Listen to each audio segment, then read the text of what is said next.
पर तभी 6000 लड़कियां मार दी जा रही हैं एनुअली। 6000 नहीं, ऑफिशियली इससे भी ज़्यादा है। हार्डकोर क्रिमिनल्स जो हैं उसकी फैमिली में और लोग जो केस की पैरवी कर रहे हैं, उनसे तो मेरी जान को भी खतरा हो जाता है कि ये निर्भया केस में 4 लोगों को फांसी की सज़ा कराई है, ये इन्होंने प्रूव कर लिया तो इसमें भी फांसी की सज़ा ना करा दें। थोड़ा बहुत किसी किस्म का मिसयूज़ है। बिल्कुल, मैं इस चीज़ से डिनाई नहीं करती हूँ मैम। 498A का केस हमने किया है, FIR हो गई है, लेकिन इसमें अरेस्टिंग नहीं हो रही है। तो क्या आप मेरी इतनी हेल्प करेंगी? जेल कैसे कराना चाहती हूँ मैं? अपने ससुर के ऊपर 354, 376 का एलिगेशन लगाना। 376। ये रघुवंशी वाले केस में क्या हुआ कि उस लड़की का भाई आकर के कह रहा कि मैं अपनी बहन के लिए फांसी की सज़ा मांग रहा हूँ। कितने इस देश के अंदर डॉरी डेथ के केसेस हुए और किसी देवर ने आकर के ये कहा हो कि मैं अपने भाई, अपने मदर और फादर के लिए फांसी की सज़ा मांग रहा हूँ। क्या हो रहा है मैरिटल केसेस में? वो कहती है मुझे बहुत पेन है, हस्बैंड ड्रिंक करके आया, कहता है तेरे को तो आए दिन दर्द बना रहता है, ये तो मेरा अधिकार है, और उसके साथ फोर्सफुली कर रहा है वो आदमी। पीरियड्स में कर रहा है, फीवर में कर रहा है। शादी के बाद वो कंसेंट की इतनी कम वैल्यू है कि वो उसकी जरूरत ही नहीं है। कोर्ट्स में हरासमेंट है, इसको डिनाई नहीं किया जा सकता है। एक जस्टिस जो सिटिंग जस्टिस है उस टाइम पर बता रहा है कि हम उनके फेवर में जजमेंट कर रहे हैं क्योंकि वो आंख मारती थी। तो आप इतने कमजोर जस्टिस थे।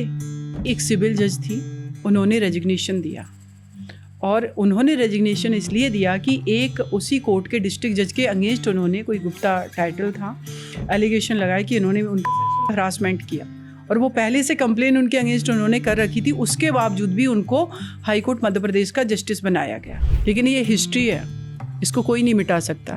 आगे आने वाली जनरेशन इसको कैसे पढ़ेगी? मैं IC में थी, इंटरनल कंप्लेंट कमेटी में, GNU की। एक वहाँ पर प्रोफेसर एक लड़की के साथ सेक्सुअल हरासमेंट करता है। वो लड़की जब कंप्लेन करती है तो मैंने जो देखा, वहाँ डिस्कशन हो रहा था कि नहीं, जब उसके साथ ये सब हुआ तो वो उस रूम से बाहर आ रही है तो वो मुस्कुरा रही थी। उसको आइसक्रीम दी गई, तुरंत उसने ले ली। फेवर वो फीमेल को लेने के लिए इन केस क्यों मजबूर किया गया? एक साहिनी अयूजा का केस हुआ था बॉलीवुड में। उनकी वाइफ आकर के मीडिया में प्रेस कॉन्फ्रेंस कर रही है, क्या कह रही? मेरे पति निर्दोष है। तो क्या करना है अल्टीमेटली? हस्बैंड क्रिमिनल हो, कुछ भी हो, उसको हम बचाने के लिए आएंगे। और अगर रघुवंशी का केस है, मैं ये बात कहती हूँ दावे के साथ, वो फीमेल अगर अकेली होती, उसका सपोर्ट करने वाले 2-3 मेल नहीं होते, वो कभी ये स्टेप नहीं उठा पाती। एक लड़का लड़की अगर लिव इन में जा रहे हैं या रिलेशनशिप में है, लड़की चुप करके रह रही है, और जनरली वो लड़का, उसको पता है, उसके परिवार को, समाज को, सोसाइटी को, सबको पता है, इवन कि वो डर के वजह से बताएगी ही नहीं, और उस डर का जो रिजल्ट है वो श्रद्धा के रूप में देखने को मिला। तो कितने ऐसे लोग हैं कि आपता पूना जैसे क्रिमिनल को किसी ने मारा, कितनी फीमेल है। मीटू जो कैंपेन था ना, उसके लेडी के हिप में कोई मार करके चला जा रहा, हम तुम्हें हरास नहीं करेंगे लेकिन हम तुम्हें बर्दाश्त नहीं करेंगे।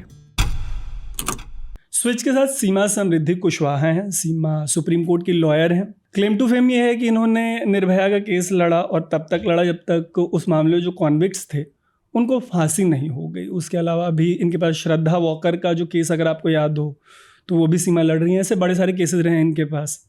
एक्सपीरियंस इनका लगभग 1.5 डेकेड से ऊपर का है। निकी नाम की एक लड़की है, भाटी या यादव, अलग अलग नाम से रिपोर्टिंग हो रही है। NCR में एक शादीशुदा लड़की की जल के मौत हुई है। वो जिंदा थी और जल के मर गई। सोशल मीडिया पे वीडियोस वायरल हैं, आपने देखी होंगी। इसी सिलसिले में बातचीत के लिए सीमा हमसे जुड़ी हैं। सीमा, जब कभी भी इस तरीके का मामला आता है तो as a lawyer, Supreme Court lawyer, या एज ए महिला, पहला रिफ्लेक्स क्या होता है आपका? पहला थॉट क्या होता है? एक और फिर से बेटी या तो जल के, या सुसाइड करके, या फिर पॉइजन ले करके। सोसाइटी का एक बहुत ही, कहेंगे जो डॉरी जैसा एक दाग है, उसकी वजह से वो चली गई इस दुनिया से। और फिर से थोड़ी दिन डिबेट और डिस्कशन, और फिर अगेन सेम डे या उसके अगले दिन एक और बेटी दहेज के वजह से अपने आप को मार रही होगी, या वो प्रताड़ित हो रही होगी, या उसको मार दिया जाएगा।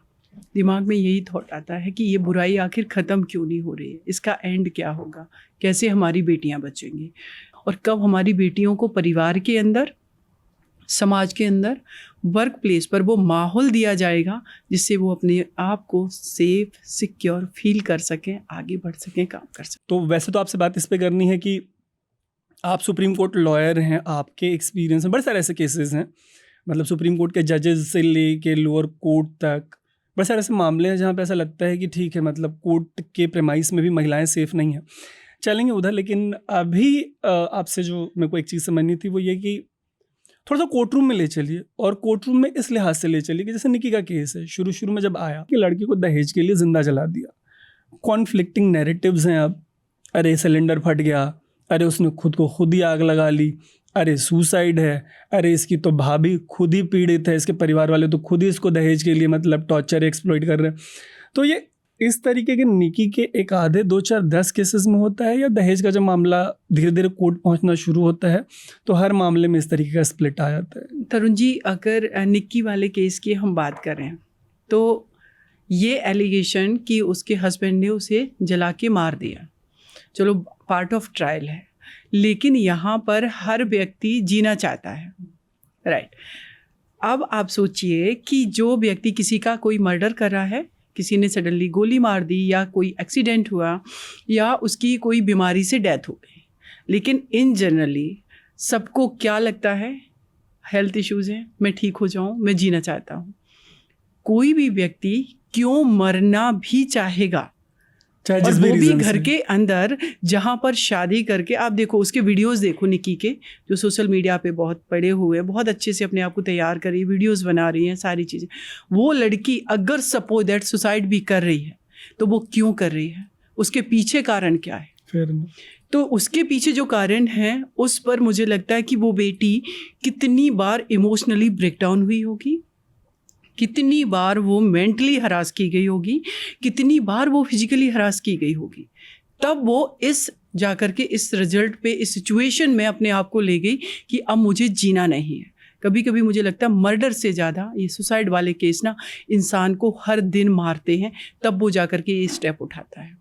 तो इसीलिए एक बार सुप्रीम कोर्ट ऑफ इंडिया के रिटायर्ड जो जस्टिस थे, उन्होंने अपने एक जजमेंट में कोट भी किया था कि जो 304B के डॉरी डेथ के मैटर्स हैं उसमें 302 जरूर लगना चाहिए, क्योंकि अगर एक बेटी सुसाइड भी कर रही है तो घर की चार दीवारी के अंदर जिसके साथ वो एक ट्रस्टवर्दी रिश्ते में आई, उस व्यक्ति ने, उस परिवार ने, उस समाज ने उसको क्यों इतना मजबूर कर दिया कि वो सुसाइड करने को, अपने आप को मारने को मजबूर हो गई। लेकिन इस केस की अगर बात करें, पार्ट ऑफ ट्रायल है, लेकिन ये तो सच है कि एक बेटी इस देश की चली गई जिसको पूरे देश ने जलते हुए देखा। उसने खुद ने जलाया या उसके हस्बैंड ने जलाया, ये पार्ट ऑफ ट्रायल है।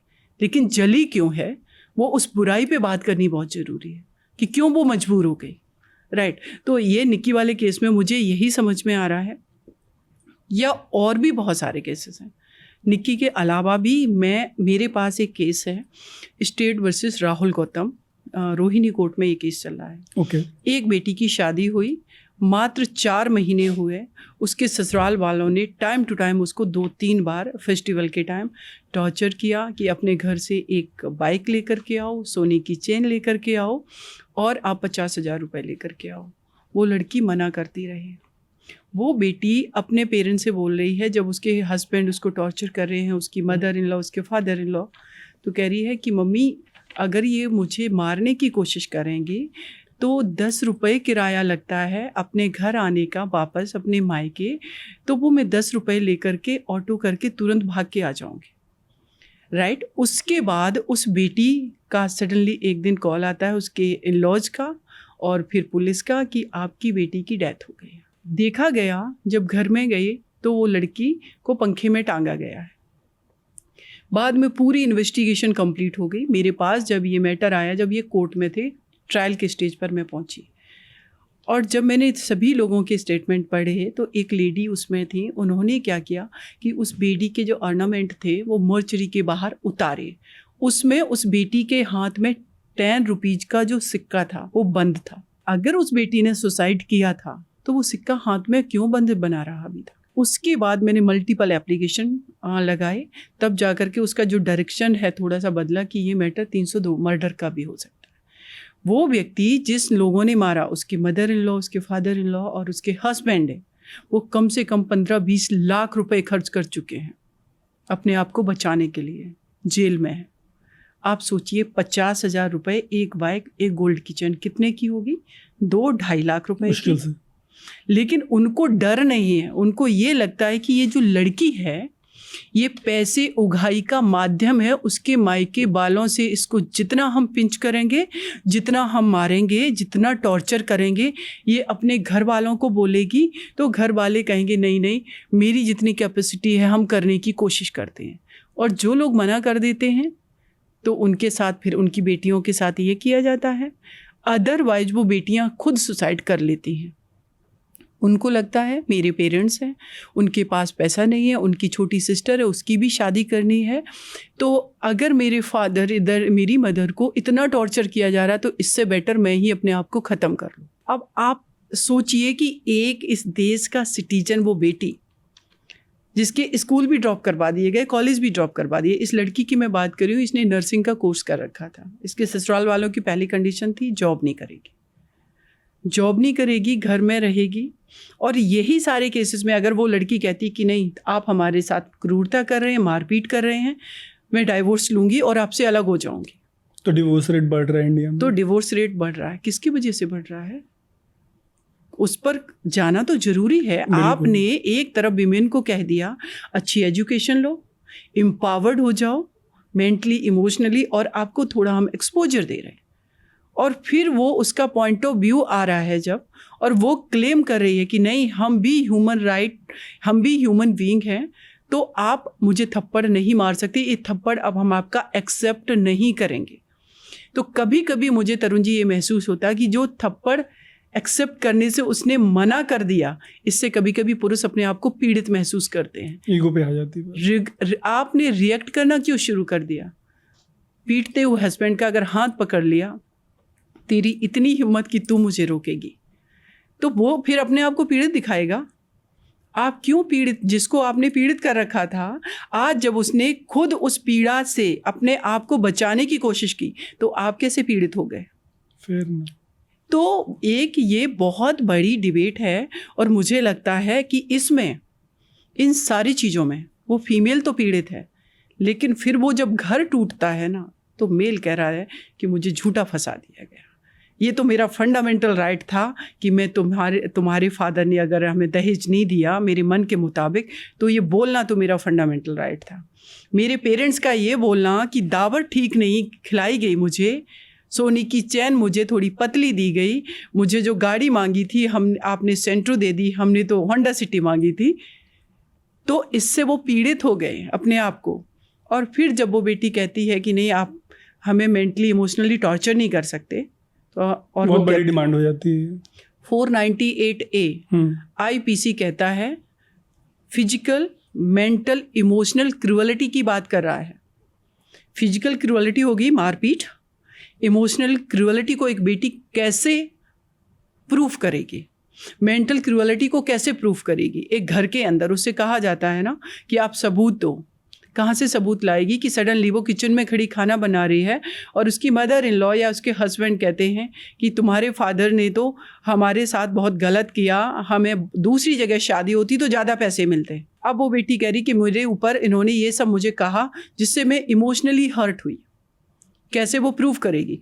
हमारा कोडिफाइड लॉ उसको ये अधिकार दे रहा है कि आपके अगेंस्ट ये इमोशनल क्रूअलिटी है तो आप एक्शन ले सकते हो, और जब वो एक्शन ले रही है तो कहा जाता है कि तुमने पुलिस घर पर बुला ली इस सारी चीज़ को लेकर, मेरी समाज में बदनामी होगी, अब तुम्हें अपने साथ नहीं रखेंगे।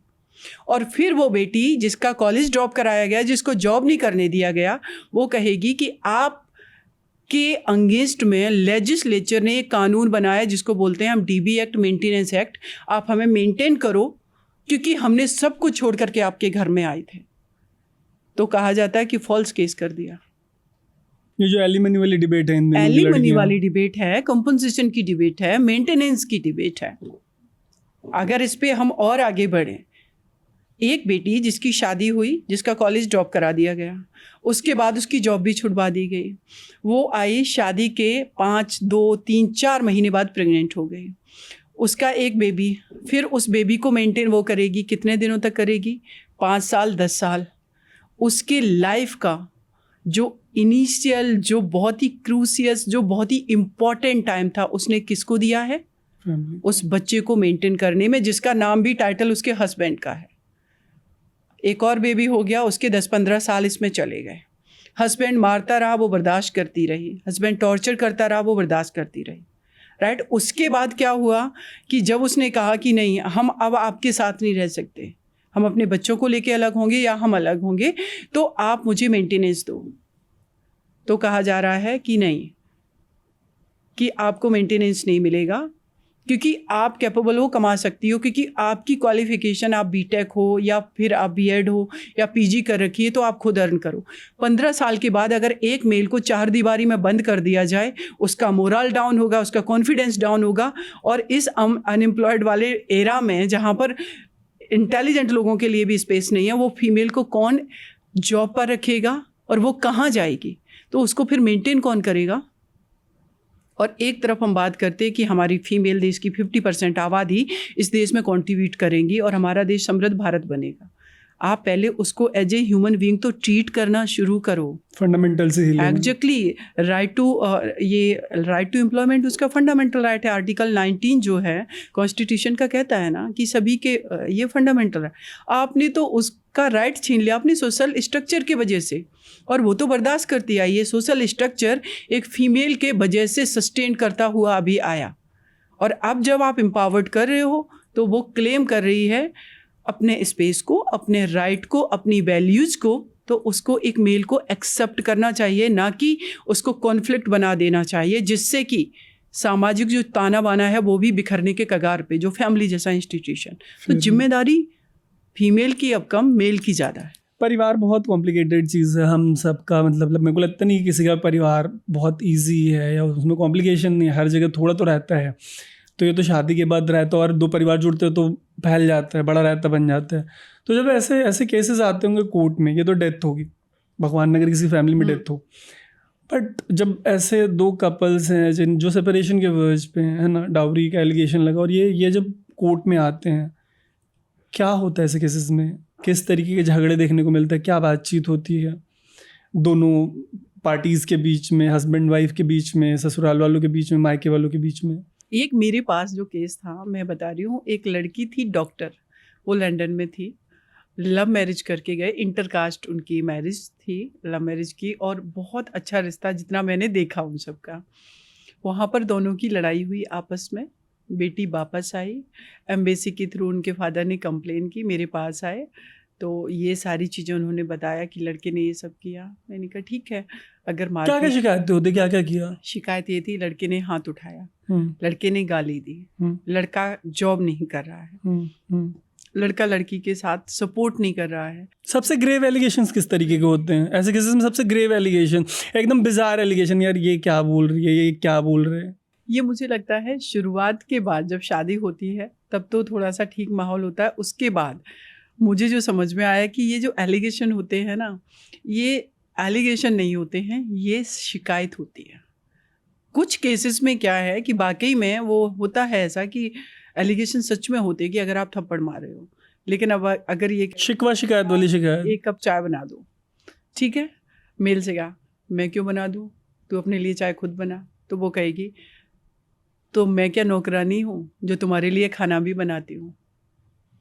अब आप इसमें समझने की कोशिश करो, जो वो फीमेल बोल रही है वो क्या है, वो सच ही तो बोल रही है। हाँ, फेयर इनफ, चाय बना दो। तुम चाय नहीं बना सकते, वो तुम्हारे लिए खाना बना रही है, क्योंकि अब वो पढ़ी लिखी है, वो समझ रही है कि तुम्हें भी कोऑपरेट करना चाहिए मुझे। तो ये एक जो बहुत छोटी शिकायत कंपैटिबिलिटी जो होनी चाहिए, अंडरस्टैंडिंग होनी चाहिए, वो मेल कहीं ना कहीं ईगो लेकर के अभी भी चल रहा है कि घर के काम की रिस्पॉन्सिबिलिटी तो फीमेल की ही है, चाहे वो भले ही वर्किंग है। बड़ी शिकायत ऐसी, मतलब मेरी मम्मी को डिसरिस्पेक्ट करते हैं, है ना, मतलब रोमांस खत्म हुआ है, मतलब ऐसी शिकायत, और क्या एकदम बिजार शिकायतें। देखिए, रोमांस जो है ना वो तो परमानेंट नहीं है ना, होता भी है जब जिम्मेदारी आती है, जब आपके पास टाइम नहीं है, बहुत सारी चीज़ें हैं, इशूज़ हैं, तो उसके बाद कुछ चीज़ें कम भी हो सकती हैं। डेफिनेटली। तो ये डेफिनेटली कि एक दूसरे की अंडरस्टैंडिंग पर डिपेंड करता है। कभी कभी आप देखेंगे सुप्रीम कोर्ट भी कहता है कि मेल को कि अपनी वाइफ को कम से कम दिन में आप एक बार तो आई लव यू बोलो। हाँ, अब ये वो जो मुझे लगता है जो शब्द है, ये जो पूरा आई लव यू वाला, ये उस रिश्ते को कहीं ना कहीं एनर्जेटिक भी तो रखता है। हाँ, थोड़ा तो जिंदा मतलब आप एक्सप्रेस तो करोगे ही ना, आप कैसे किसी को ये दिखाओगे कि आप उसको प्यार करते हो, आपकी लाइफ में उसकी कुछ वैल्यू है। ठीक है, आप बच्चों की माँ हो, वो कहेगी आप बच्चों के पिता हो, आप इनका खर्चा उठाओ, वो कहेगी आप घर का खाना बनाओ, और फिर जरा सी इन सारी चीज़ों में कुछ भी बैलेंस बिगड़ा तो दोनों की लड़ाई हो जाएगी। ये तो सुप्रीम कोर्ट ने शायद ये भी कहा है ना कि न्याय सिर्फ होना नहीं चाहिए, होते हुए दिखना भी चाहिए। तो प्यार सिर्फ होना नहीं चाहिए, मतलब प्यार होते हुए दिखना भी चाहिए, वो एक्सप्रेस भी तो करना चाहिए। अब मेल पर्सन कुछ तो ये कहते हैं नहीं मैं एक्सप्रेसिव नहीं हूँ। भाई आप अगर मल्टीनेशनल कंपनी में काम कर रहे हो, आप अगर मीडिया में हो, आप अगर एडवोकेसी कर रहे हो, आप अगर एक डॉक्टर हो, वहाँ पर आप ये कहो कि नहीं मैं इंटेलिजेंट तो हूँ बट ये जो वर्क है ये मैं नहीं कर सकता, मैं बोल नहीं सकता, मैं एक्ट नहीं कर सकता। मेली को बीच में आती है, इसमें भी आती है मेली। ऐसे केसेस आए हैं कि मतलब आई लव यू बोलने में भी अगले को एफर्ट लगता है और ये शिकायत इतनी बड़ी हो जाती है। मैं क्यों बोलूं, राइट। हम बोलेंगे तो उसके भाव भी बढ़ जाएंगे। ठीक है, हमें दिखाना नहीं है उसको, बस ये है कि ठीक है टाइम टू टाइम अपनी जिम्मेदारी उठाऊंगा। कभी कभी मुझे मेल के साइड से भी ये लगता है कि इन लोगों ने फीमेल को राइट दिए हैं लेकिन अभी भी अपने कंधों पे बोझ लेकर के घूम रहे हैं कि I am the honour of this house, society और इस कंट्री का, इस पूरे वर्ल्ड का मैं ही करता धरता हूँ, मैं ही सब कुछ करूँगा। सो कॉल्ड जिनको हम कह सकते हैं, अरे एक फीमेल जो आपको सहयोग कर सकती है, टैलेंटेड है इक्वली, वो आप एक उसके अच्छे दोस्त बन के, एक अच्छी पार्टनर बन के उसको आप सहयोग तो करो। बिल्कुल आपकी चीज़ें आसान हो जाएंगी। जो आप बाहर में अपने बॉस से डांट खा रहे हो, कम से कम आपको ये तो कॉन्फिडेंस आएगा कि अगर जॉब चली भी जाएगी तो मेरी तो पार्टनर है ना। मैं बहुत कॉन्फिडेंट जॉब गई तो मेरी बीवी तो कमा रही है। नहीं तो ये तो तरुण जी बहुत अच्छी बात है ना। हाँ, तो आई होप कि आपकी पूरी लाइफ भी बहुत बिंदास चलने वाली है। और उसके अलावा जो फ्यूचर में आप प्लान करोगे, आपकी जो जनरेशन नई बच्चे आने वाले, उनको एक कितना अच्छा आप हेल्दी माहौल दोगे, तो वो बच्चे जब आगे आकर के कंट्री में कंट्रीब्यूट करेंगे, अपने आप को ग्रोथ करेंगे, तो उनकी जो पेरेंटिंग हुई है वो एक अच्छा हेल्दी एटमॉस्फेयर देख रहे हैं। शुरू से इक्वालिटी देख रहे हैं ना फैमिली में कि माँ बाप में कोई अंतर नहीं, दोनों कमाते हैं, दोनों बाहर जाते हैं, दोनों पार्टिसिपेट करते हैं। तो एक वायलेंस नहीं है रिश्ते में, बहुत अच्छा एनवायरनमेंट बनता है। वायलेंस से में कोई बात याद है सीमा की, कोई ऐसा केस रहा है जिसके साथ डील करते हो आपका जो वायलेंस, डोमेस्टिक वायलेंस को देखने का नजरिया हो वो पूरी तरीके से बदल गया हो? अभी सुप्रीम कोर्ट ऑफ इंडिया में एक केस चल रहा है जिसमें मैरिटल रेप की बात हो रही है। ठीक है, 2016 या 17 की बात है। एक फीमेल मेरे पास आई तो वो सारी चीज़ डिस्कस कर रही थी। उनका ये कहना कि मैम मेरा हस्बैंड ये कहता है कि तेरा हाल जो है मैं निर्भया जैसा करूँगा, और 377 तो आप छोड़ दीजिए कि 377 ऑडियंस के लिए ये अननेचुरल सेक्स और अननेचुरल सेक्स में उसका ये कहना था कि मेरे हस्बैंड ने इस तरीके से कुछ मतलब कोई डिफिकल्ट हुआ आपके लिए तो इस तरीके से उनके साथ ये सब किया। अब ये बताइए क्या ये डोमेस्टिक वायलेंस है, क्या सिर्फ ये वायलेंस है, क्या ये सिर्फ 377 में कवर होगा? ये तो रेप उसकी बॉडी के अगेंस्ट, उसकी आत्मा के अगेंस्ट, ये किस तरीके का क्राइम है? आई एम सॉरी लेकिन अब थोड़ा कैमरे पे एफर्ट लेके डिस्क्राइब कर सकते कि क्या हो रहा है सोसाइटी में, ताकि ऑडियंस को एक अंडरस्टैंडिंग मिले कि जिस मैरिटल रेप के अगेंस्ट इतना बड़ा सेंटीमेंट कि यार इससे तो परिवार बिखर जाएगा, क्या हो रहा है ऐसे केसेस में? तरुण जी, परिवार बिखरते हुए परिवार की जिम्मेदारी इस वजह से फीमेल के कंधों पर नहीं आप डाल सकते कि वो अपने हस्बैंड के द्वारा की गई हर क्रूअलिटी को बर्दाश्त करती रहे। क्या हो रहा है मैरिटल रेप के केसेस में? आपको मैं एक केस का एग्जांपल देती हूँ। मेरे पास वो केस है। लड़की का हस्बैंड जो है वो ड्रिंक करता है बहुत, वो इवनिंग में आता है, वो खाना बना रही, सब कर रही है, उसको फीवर भी है और वो पीरियड में है, जो मेंस्ट्रुएशन साइकिल उसका। वो कहती है मुझे बहुत पेन है। हस्बैंड ड्रिंक करके आया, कहता है तेरे को तो आए दिन दर्द बना रहता है, ये तो मेरा अधिकार है, और उसके साथ फोर्सफुली सेक्स कर रहा है वो आदमी। पीरियड्स में कर रहा है, फीवर में कर रहा है, वो थकी हुई है, वो 2 बच्चों की माँ है, और फिर उसके बाद वो रोती रह गई और उसको छोड़ दिया। अब इन चीज़ों के लिए एक फीमेल कहती है कि ये तो मैरिटल रेप है, क्योंकि एक तरफ आप कह रहे हो विदाउट हर कंसेंट 375 जब आईपीसी डिफाइन होती है तो एक फीमेल के साथ रेप माना जाएगा अगर उसकी कंसेंट नहीं है। शादी के बाद वो कंसेंट की इतनी कम वैल्यू है कि वो उसकी ज़रूरत ही नहीं है, उसकी पत्नी से पूछती लाइसेंस मिल गया एक तरीके ठीक है, से। एक लाइसेंस, और वो लाइसेंस ऐसा है कि उस लाइसेंस का आप मिसयूज करो। जब 7 फेरे लेते हैं हिंदू रिचुअल्स में, आजीवन आपकी सुरक्षा करूँगा, आपको प्रोटेक्ट करूँगा, सारी चीज़ें सब कुछ भूल जा रहे हो आप एक दानव की तरह अपनी फीमेल को, जो आपके बच्चों की माँ है भविष्य में। मुझे लगता है कि पता नहीं इस रिश्ते में किस तरीके से चीज़ें हो रही हैं, क्रिवलिटी और ये सारी चीज़ें कोर्ट में केसेस आ रही। इतना प्यारा ये रिश्ता हो सकता है कि आजीवन सिर्फ एक व्यक्ति है जिसके साथ आप कमिटमेंट के साथ अपनी मरते दम तक रहने का प्रॉमिस कर रहे हो, और पूरी दुनिया आपको छोड़ देगी लेकिन आपका पार्टनर आपकी बीमारी में, आपके हर सिचुएशन में आपके साथ खड़ा होने वाला है। आप उसकी क्यों वैल्यू नहीं कर रहे हो?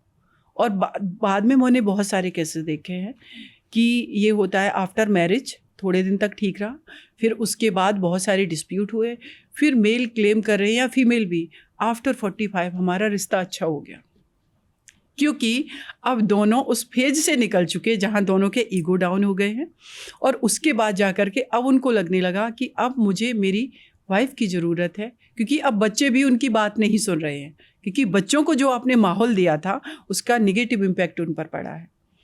फिर जब बच्चे भी बात नहीं सुन, उसके बाद लेकिन इस बीच में जो लोग इतना टॉलरेट करके बढ़ जाते हैं आगे, बच्चों की रिस्पॉन्सिबिलिटी की वजह से, सोशल स्ट्रक्चर की वजह से अगर सेपरेट नहीं हुए तो वो कर ले गए रिश्ते को, जैसे भी तैसे चला ले गए, लेकिन इस बीच में तो रिश्ते फिर टूटेंगे। जो मैंने अभी आपको केस बताया है उस फीमेल का, अब इशू सबसे बड़ी इसमें बड़ी बात ये है कि वो फीमेल कैसे प्रूफ करे। वो उसने लिख दिया सारी चीज़ें, अब इसमें सुप्रीम कोर्ट ऑफ इंडिया का है कि नहीं, ये तो पति का ये राइट है अपनी वाइफ के साथ सेक्स करना, तो उसका राइट है।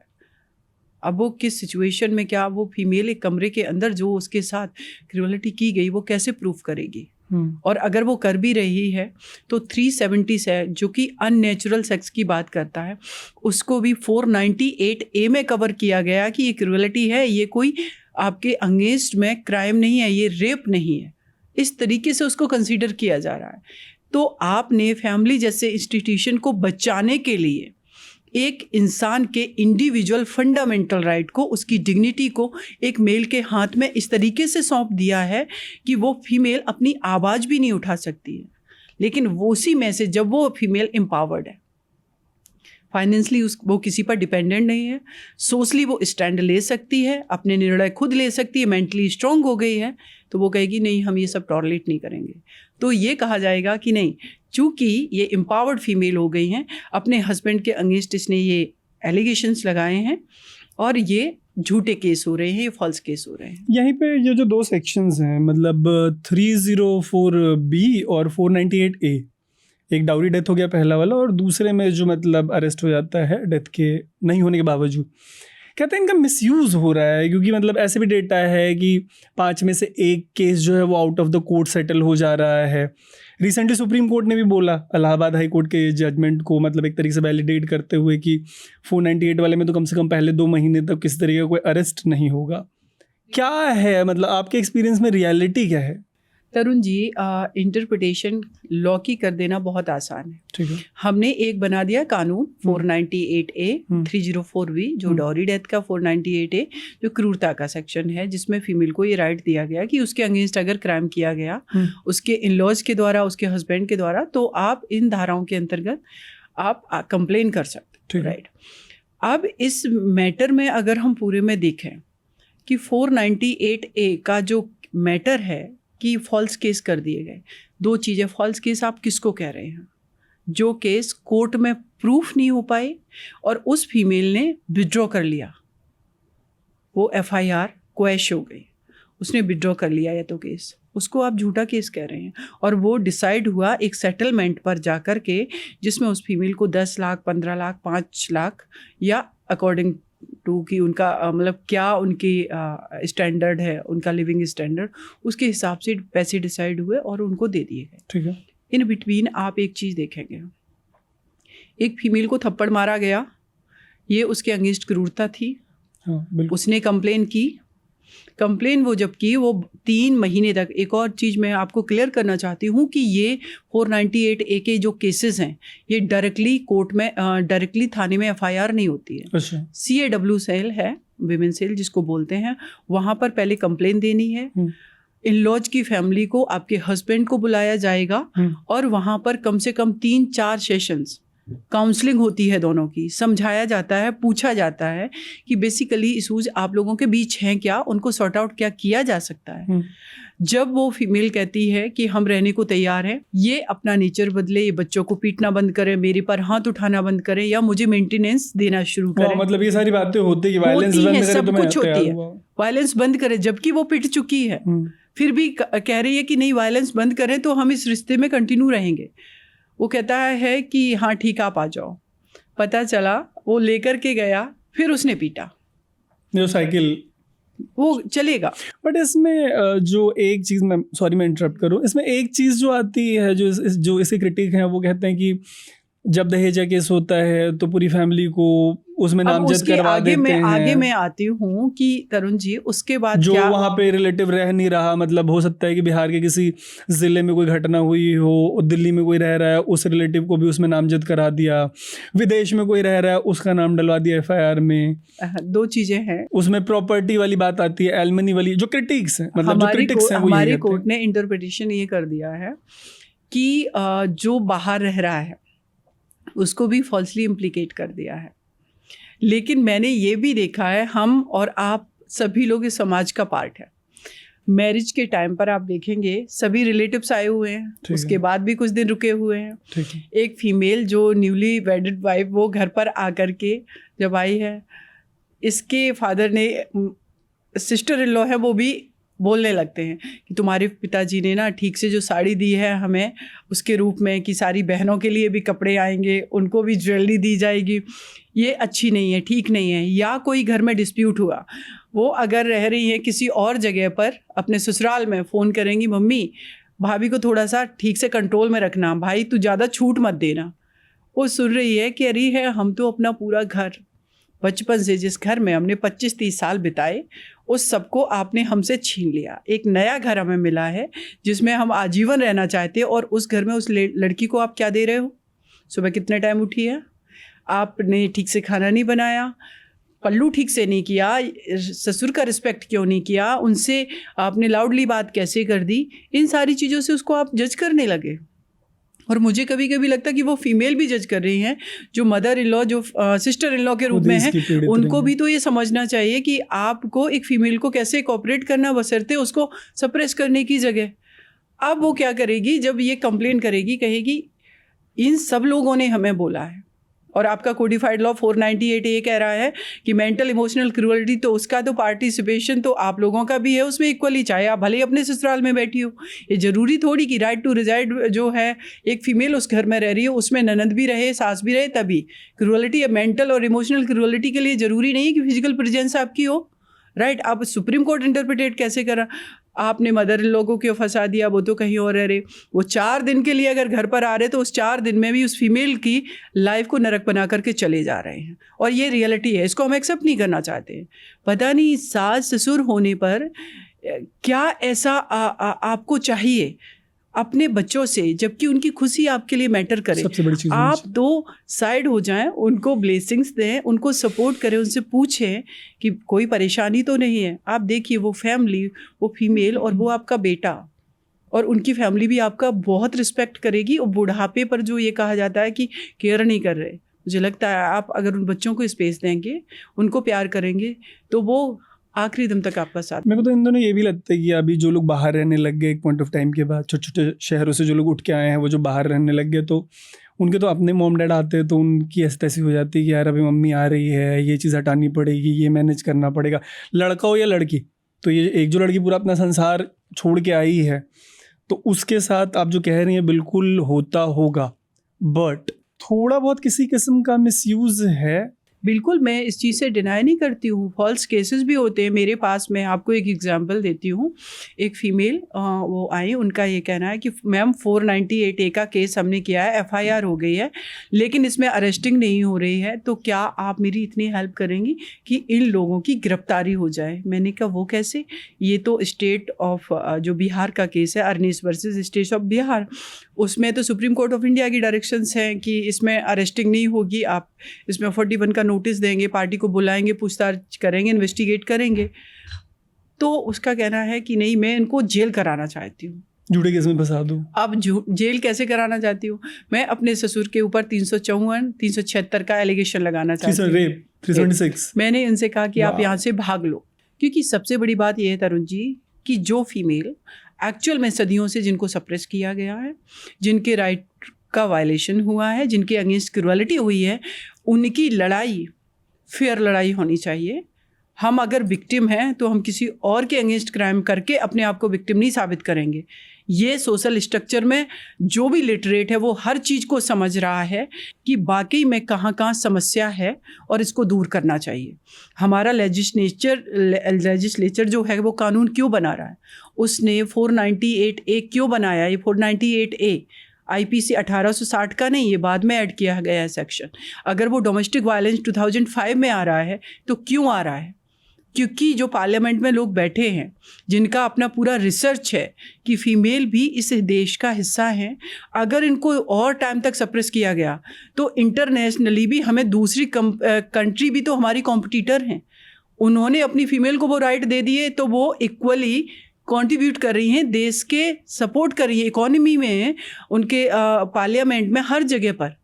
तो इस अपने भारत देश की अगर 50% आबादी को अगर आप वो अधिकार राइट ही नहीं देंगे। दिया, उनको एक्सपोजर नहीं दिया और उनको हमने प्रोटेक्ट नहीं किया, तो वो फीमेल अकेली पीड़ित नहीं हो रही है, वो घर में जब वो बच्चा देख रहा है वो भी पीड़ित हो रहा है और उस पर इम्पैक्ट पड़ेगा तो आपके सिटीजन ही कमज़ोर होंगे। जैसे ही मिसयूज वाली बात आई तो निकी वाला जो केस था, मतलब हम लोग, मैं बहुत यंग जब था, मतलब मेरे को लगता है कि बोर्ड के टाइम पे 10th 12th या ग्रेजुएशन के टाइम पे, उस वाले टाइम पे ये डिबेट्स हुआ करती थी, दहेज प्रथा समाज में बुराई, इसका हल कैसे निकलेगा, दहेज लेना अपराध है, पाप है, ये है वो है।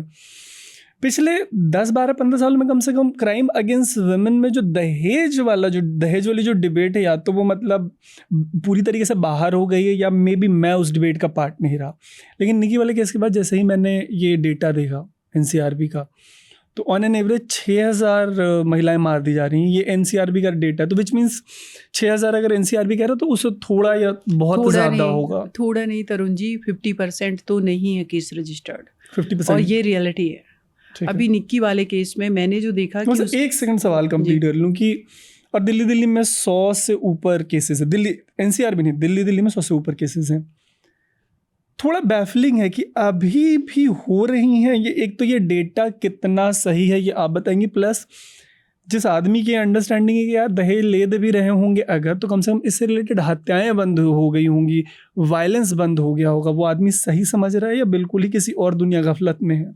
देखिए, कोई भी सोसाइटी एकदम से तो नहीं रिफॉर्म में करके नहीं सुधरती है, ये सच है। लेकिन हाँ, पहले जिस तरीके से शायद कोई DD न्यूज़ पर चलता था कि दुल्हन ही दहेज है, ये दीवारों पर लिखा जाता था, तो दुल्हन ही दहेज है मतलब दहेज मैंडेटरी है आपके लिए एक शादी में, और ये कंपलसरी जैसा था। अब क्या हो गया कि जो लोग थोड़े से इंटेलेक्चुअल हैं, लिटरेट हैं और जो इन चीज़ों को समझ रहे हैं, विमेन राइट एक्टिविस्ट हैं, उनके घरों में भी, और वो जितने लोगों पर इम्पैक्ट डाल पा रहे हैं, वहाँ पर चीज़ें कम हुई हैं, नो डाउट। लेकिन इन रियलिटी अभी भी आप देखेंगे कि इस डायरेक्शन में लोग बात करते हैं कि अगर कोई एक रिश्ता आया, लड़की अकेली है, उसकी प्रॉपर्टी पूरे उसके फादर की प्रॉपर्टी उस लड़की की है, हम शादी कर लेंगे, हम कुछ नहीं लेंगे। दूसरा, लड़की की फैमिली बहुत स्ट्रांग है, ठीक है, तो वो कहेंगे कि देखिए अभी मैं सोच तो रहा था, बेटे की नई नई जॉब हुई है तो सोच रहा था बड़ी कार लेने का, लेकिन अब शादी हो रही है, तो वो ये नहीं कह रहे कि आप मुझे कार दो, वो कहेंगे कि नहीं, हम अपनी बेटी को गिफ्ट के रूप में ये सब दे रहे हैं। तो ये भी चल रहा है, लेन देन तो है। लेन देन है। एक जो अंडरस्टैंडिंग ये हट गई थी कि कम से कम दहेज के नाम पे मर्डर, मतलब जब मैंने पढ़ा एचटी की एक रिपोर्ट थी कि आई थिंक मल्टीपल टाइम ज़्यादा है in comparison with any other crime against women, rape हो, मोलेस्टेशन हो, उससे कहीं ज़्यादा है जो कम से कम ये डाउरी डेथ है। देखिए ये लोगों को पता ही नहीं कि ये हो रहा है। दिल्ली में 100 लड़कियां मार दी जा रही हैं एनुअली, कंट्री में 6000 मार दी जा रही हैं ऑफिशियली। मुझे ये भी लग रहा है तरुण जी कि पहले से ज़्यादा जो मेल पर्सन है वो इन सारी चीज़ों को अब समझने लगे हैं कि अगर हमारे पेरेंट्स डॉरी मांग रहे हैं, रिलेटिव्स कह रहे हो, हमें समाज को दिखाना है, लेकिन उनका एक पार्टनर अगर उनका साथ छोड़ के चला गया, अटैचमेंट भी तो होता होगा, इमोशनली भी तो वो कनेक्ट हो रहा होगा जिस लड़की से शादी करके ला रहा है। पर तभी 6000 लड़कियां मार दी जा रही हैं एनुअली। 6000 नहीं, ऑफिशियली इससे भी ज़्यादा है दहेज वाले मर्डर्स। बिल्कुल, ये रियलिटी है। आपके पास मैं बताती हूँ, मैं उत्तर प्रदेश इटावा की रहने वाली हूँ। 1 साल पहले एक भाई आया कि मैम हमारे इटावा का सारा चीज़ तो थोड़ा सा अपने जगह से कोई था। मैंने पूछा, मैंने पूरी उससे डिस्कस किया। देहरादून में वो लड़का, वो भी इटावा का रहने वाला था, देहरादून में वो 2nd क्लास ऑफिसर जॉब कर रहा है, बार बार टॉर्चर कर रहा था। वो लड़की यूपीएससी एस्पिरेंट थी और उसकी शादी कर दी गई, जॉब छुड़वा दी गई, मतलब उसको कंप्लीशन तैयारी छुड़वा दी गई। फिर वो लड़का उससे कह रहा कि अपने मदर को बोलो कि मुझे कार खरीद के दें, अपने फादर को बोलो। वो लोग नहीं दे पाए, उसको आए दिन टॉर्चर करते थे। एक दिन वो लड़की अपनी मदर से बात कर रही है, फ़ोन कर रही है, मम्मी बचा लो, ये लोग बहुत पीट रहे हैं। उसने कहा बेटा तुम एक काम करो, घर से बाहर निकल जाओ। ये लाइव मर्डर की मैं बात कर रही हूँ। वो लड़की घर से बाहर नहीं निकल पाई। 1 घंटे के बाद वो, और लड़की का फ़ोन नहीं लग रहा है, वो मदर फ़ोन कर रही है नेबर के कि हमारी बेटी कैसी है, वो परेशान थी। कहती वो तो उसका तो डेथ हो गई है, आप आ जाओ। अब आप सोचिए कि ये केस कहीं मीडिया में डिस्कशन का पार्ट है? कहीं पे भी नहीं। ये तो एनसीआर में हुआ, आई थिंक इस वजह से निकी का मामला ये मीडिया में है। जो मैंने एक और अभी आपको केस डिस्कस करा, क्या ये केस मीडिया में है? एक बेटी को बिहार में पॉइजन देकर के मार दिया गया, क्या ये केस मीडिया में है? एक एसडीएम उत्तर प्रदेश में जिसने अपनी वाइफ को मारा पॉइजन दे करके, और डॉक्टर से जा कर के हर किसी को मैनेज कर रहे हैं उस पैसे से। तो मुझे कभी कभी लगता है कि ये सिर्फ डॉरी नहीं, ये एक माइंड सेट भी समाज का है कि ये लड़की आई है, ये मेरे घर का हिस्सा नहीं है, इसके पेरेंट्स से हमें पैसे खींचने हैं, अगर नहीं खींच जाएंगे तो ये नथिंग, इसकी लाइफ ही मेरे लिए इम्पोर्टेंस नहीं रखती है। हम तो अपने बेटे के एसडीएम में दोबारा शादी कर देंगे, क्या ही फ़र्क पड़ेगा। और अभी एक और मैं एक एग्जांपल देती हूँ तरुण जी। रिसेंटली एक इनका नीतीश कटारा हत्याकांड हुआ था। एक सोसाइटी का दूसरा हम चेहरा डिस्कस करना चाह रहे हैं। उसमें लड़का था विकास यादव। अभी उसने पैरोल मांगी है सुप्रीम कोर्ट में, और ये कहा है कि मुझे शादी करनी है इसलिए मुझे पैरोल दे दी जाए। अब मैं ये सोच रही कि जो इतना बड़ा क्रिमिनल है उससे शादी करने के लिए कौन तैयार है? वो लड़की जो शादी कर रही है उसके दिमाग में क्या ये चीज़ नहीं है कि इतना बड़ा क्रिमिनल जिसने उसको मारा, नीतीश को जलाया, बोरे में भर कर के फेंका, वो सोसाइटी के कौन लोग हैं जो ऐसे क्रिमिनल्स को एक्सेप्ट कर रहे हैं? कौन से लोग हैं? ये तो हम सभी को सोचने पर वो लड़की में मुझे लगा कि उसको मैं ढूंढूं कि आखिर वो है क्या, कि तुम क्या सोच रही हो? क्या तुम्हारे परिवार का प्रेशर है? क्या आपका अपना पॉइंट ऑफ व्यू नहीं है? क्या आप नहीं समझ पा रही हो कि इतने क्रूअल इंसान के साथ आप अपनी लाइफ बिताने के लिए आगे जा रही हो? रेप मैटर्स में भी यही होता है। आप देखेंगे जो रेपिस्ट है वो जेल से अगर बाहर आ गया उसकी शादी हो जा रही है। कौन कर रहे हैं? उसके साथ नहीं, विक्टिम नहीं, मतलब किसी और के साथ शादी हो जा रही है। तो उनको ऐसे लगता है कि नहीं, ये तो कोर्ट कचहरी है, चलता रहता है, 2 साल बाद छूट जाएगा, 15 साल मुकदमे चलेंगे, तब तक शादी करके 2 बच्चे भी उनके हो जाएंगे, और उसके बाद तो क्या है कि फिर हाई कोर्ट में अपील कर देंगे, फिर सुप्रीम कोर्ट में, इसमें पूरा लाइफ वो अपना मैरिड लाइफ बिता लेगा। बट ये जो जैसे हम जो 498A पे बात कर रहे थे, 6000 डेथ्स हैं ऑफिशियली एनसीआरबी के डेटा के अकॉर्डिंग, बावजूद उसके ऑलमोस्ट 25% के आसपास जो केसेस हैं वो सेटल कैसे हो जा रहे हैं कोर्ट में, आउट ऑफ कोर्ट? क्या होता है ऐसे केसेस में? देखिए, जनरली हम डॉरी डेथ की केसेस की अगर बात करें तो उसमें सेटलमेंट का जो मुझे कारण नज़र आता है वो ये है कि जिस फीमेल ने सुसाइड किया है या जिनका मर्डर किया गया है, उनके 2 बच्चे हैं। बात आकर के वहाँ टिक जाती है कि ये जो बच्चे हैं, अगर जिन्होंने मारा है उसके हस्बैंड ने, वो जेल चला गया, उसके इन-लॉ जेल चले गए, इन बच्चों को कौन मेंटेन करेगा, और जो उसका पेरेंटल हाउस है लड़की का, वहाँ पर उसके फादर मदर की अगर डेथ हो गई है, उसके ब्रदर हैं, उनकी अपनी फैमिली है, उनको कौन मेंटेन करेगा। अब एक हमारे पास केस है, रोहिणी कोर्ट में वो केस चल रहा है, अभी कमिंग 2 को भी उसकी हियरिंग है। एक फीमेल और एक उसकी बेटी 16 साल की। एक आदमी जिसका नाम ओम प्रकाश है, वो किसी और अपने रिलेटिव की वाइफ के साथ एक्स्ट्रा मैरिटल अफेयर में जाता है। वहाँ पर क्या होता है कि वो क्लियर मतलब ओपनली घर में लेकर के आ जाता है कि मैं इसके साथ रहूँगा। वो फीमेल अपना घर छोड़ के चली जाती है, उसकी वाइफ, और वो तीनों बच्चों को छोड़ देती है अपने घर में, चली जाती है मायके। वो फीमेल जो नई जिसके साथ वो एक्स्ट्रा मैरिटल अफेयर में जब वो बच्चों को टॉर्चर करती है, उस बेटी को तो वो करंट लगा करके उसको जलाती है। फिर क्या होता है कि और जो रिलेटिव्स हैं देखते हैं, तो उस मायके में जा कर के उस तीनों बच्चों को अपनी माँ के पास छोड़ दिया जाता है। वो देखती है कि हमारे साथ, हमारी बच्ची के साथ ये हुआ, तो अपने हस्बैंड और उस लेडी के खिलाफ वो FIR दर्ज करवाती है। FIR जब दर्ज हो जाती है, सारी चीज़ें कोर्ट में बयान गवाही के वाले दिन क्या होता है कि वो दोनों जा रही होती है, माँ बेटी। वो आदमी आता है अपनी उस लेडी जो थी जिसके साथ वो एक्स्ट्रा मैरिटल अफेयर में है, उसकी मदर इन लॉ मौजूद है वहाँ पर, आता है, कहता है तू केस वापस लेगी या नहीं, हमें क्यों जेल में डलवाना चाहती है। जबकि वो जेल में रह कर के दोनों आ चुके हैं, जो एक्स्ट्रा मैरिटल में जिस लेडी के साथ है और उसका हस्बैंड। कहता तुम हमें जेल में डलवाना चाहती हो, केस वापस ले रही हो या नहीं। उसने कहा नहीं लेंगे, क्योंकि हमारे साथ जो गलत किया, लेकिन मेरी बेटी को क्यों टॉर्चर किया, हम सज़ा दिलवा के रहेंगे। धमकाती है। उसकी मदर इन लॉ जो है कुंडी बंद करती है। एक बच्चा 12 साल का है, एक बच्चा उस समय 9 साल का है। 9 साल का बच्चा और 12 साल का बच्चा, उनको धक्के मार के बाहर निकाला जाता है रूम से। वो खिड़की से देख रहे हैं अपनी माँ को जो तबाह होता है। उस तबे से तरुण जी 13 चोट माँ को और कम से कम 8-9 चोट बच्ची उस बेटी को ऑन द स्पॉट दोनों की डेथ होती है। जो ब्लड आप देखेंगे, मेरे पास एक वीडियो है, मैं आपको दिखा सकती हूँ। मतलब ऑन द स्पॉट उसका फादर अपनी बेटी को और अपनी वाइफ को मार दे रहा है। उसके बाद अब ये लोग जेल में हैं, तीनों का उसमें रोल है। अब ये सोचिए वो बच्चे कहाँ हैं। वो बच्चे डर के वजह से अपने मामा मामी के पास हैं। और मैं ये इस केस को जब हैंडल कर रही हूँ, वो छोटे छोटे बच्चे जब आते हैं मेरे ऑफिस में, इतनी अंदर से तकलीफ़ होती है कि एक मेल पर्सन का ईगो, उसने उनसे माँ, उसकी बहन छीन ली, उन बच्चों का बचपन छीन लिया, सब कुछ छीन लिया।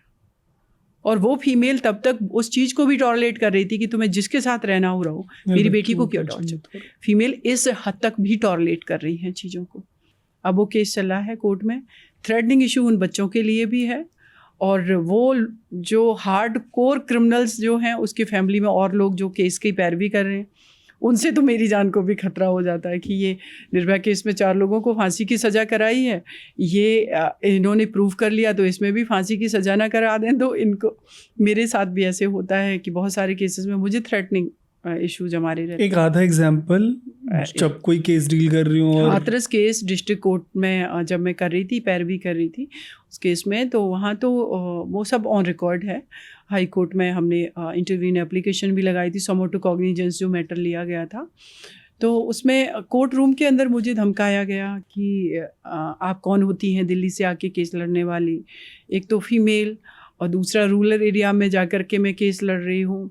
तो वो बहुत सारे कारण होते हैं। तो उसमें जब मैंने कंप्लेन दी तो डिस्ट्रिक्ट जज जो थे वो हाई कोर्ट जस्टिस बनने वाले थे, उनका डिमोशन किया गया, और मैं लेकिन सेफली बच गई। जब मैं जाती थी कार में, मेरे जूनियर जो कलीग्स मेरे साथ होते थे, मैं कहती थी कोर्ट से निकलते वक्त अपनी अपनी फाइलें लगा लो साइड से, अगर कहाँ से कौन सी गोली आएगी तो कम से कम ये फाइल हमें डायरेक्ट तो वो करने से बचा प्रोटेक्ट कर लेगी। एक और भी एक ललितपुर का केस है। 15 साल की बच्ची रेप करता है उसको, उसका नेवर, जिसको वो चाचा बोलती है। जब वो बच्ची कहती है घर में बता देंगे जा कर के, तो उस बच्ची के साथ मिट्टी का तेल डाला जाता है। वो अपनी वाइफ के साथ मिलकर जिंदा जला देता है अपने घर में। 2020 का ये केस है, मई का। 1 महीना मुझे लगा कभी अरेस्टिंग कराने में, क्योंकि उसको सुसाइडल केस बनाया जा रहा था। अभी वो फाइनल जजमेंट पर केस लगा, मैं फाइनल आर्ग्यूमेंट करके आई थी जनवरी में, फरवरी फर्स्ट वीक ऑफ फरवरी या जनवरी में। जज साहब उसमें क्या करते हैं, उस स्टेज पर एक ऐसे विटनेस को समन कर देते हैं जो कि मुझे पता था कि ये विटनेस हॉस्टाइल होने वाला है। 5 साल में नहीं किया गया। जब उस स्टेज पर केस आ गया कि जज साहब को, सभी को लगा कि ये केस में मे बी 99% जो मुझे चांस था, जो हमारे आर्गूमेंट्स फैक्ट के साथ थे, एविडेंस के साथ थे, कि इसमें डेथ पेनल्टी से अवॉर्डेड किया जाएगा। तो उस स्टेज पर जब समन किया जाता है और वो आकर के हॉस्टाइल हो जाता है, उसको आई विटनेस कहा जाता है, जबकि इसमें डाइंग डिक्लेरेशन है 2-2 बार बच्ची का।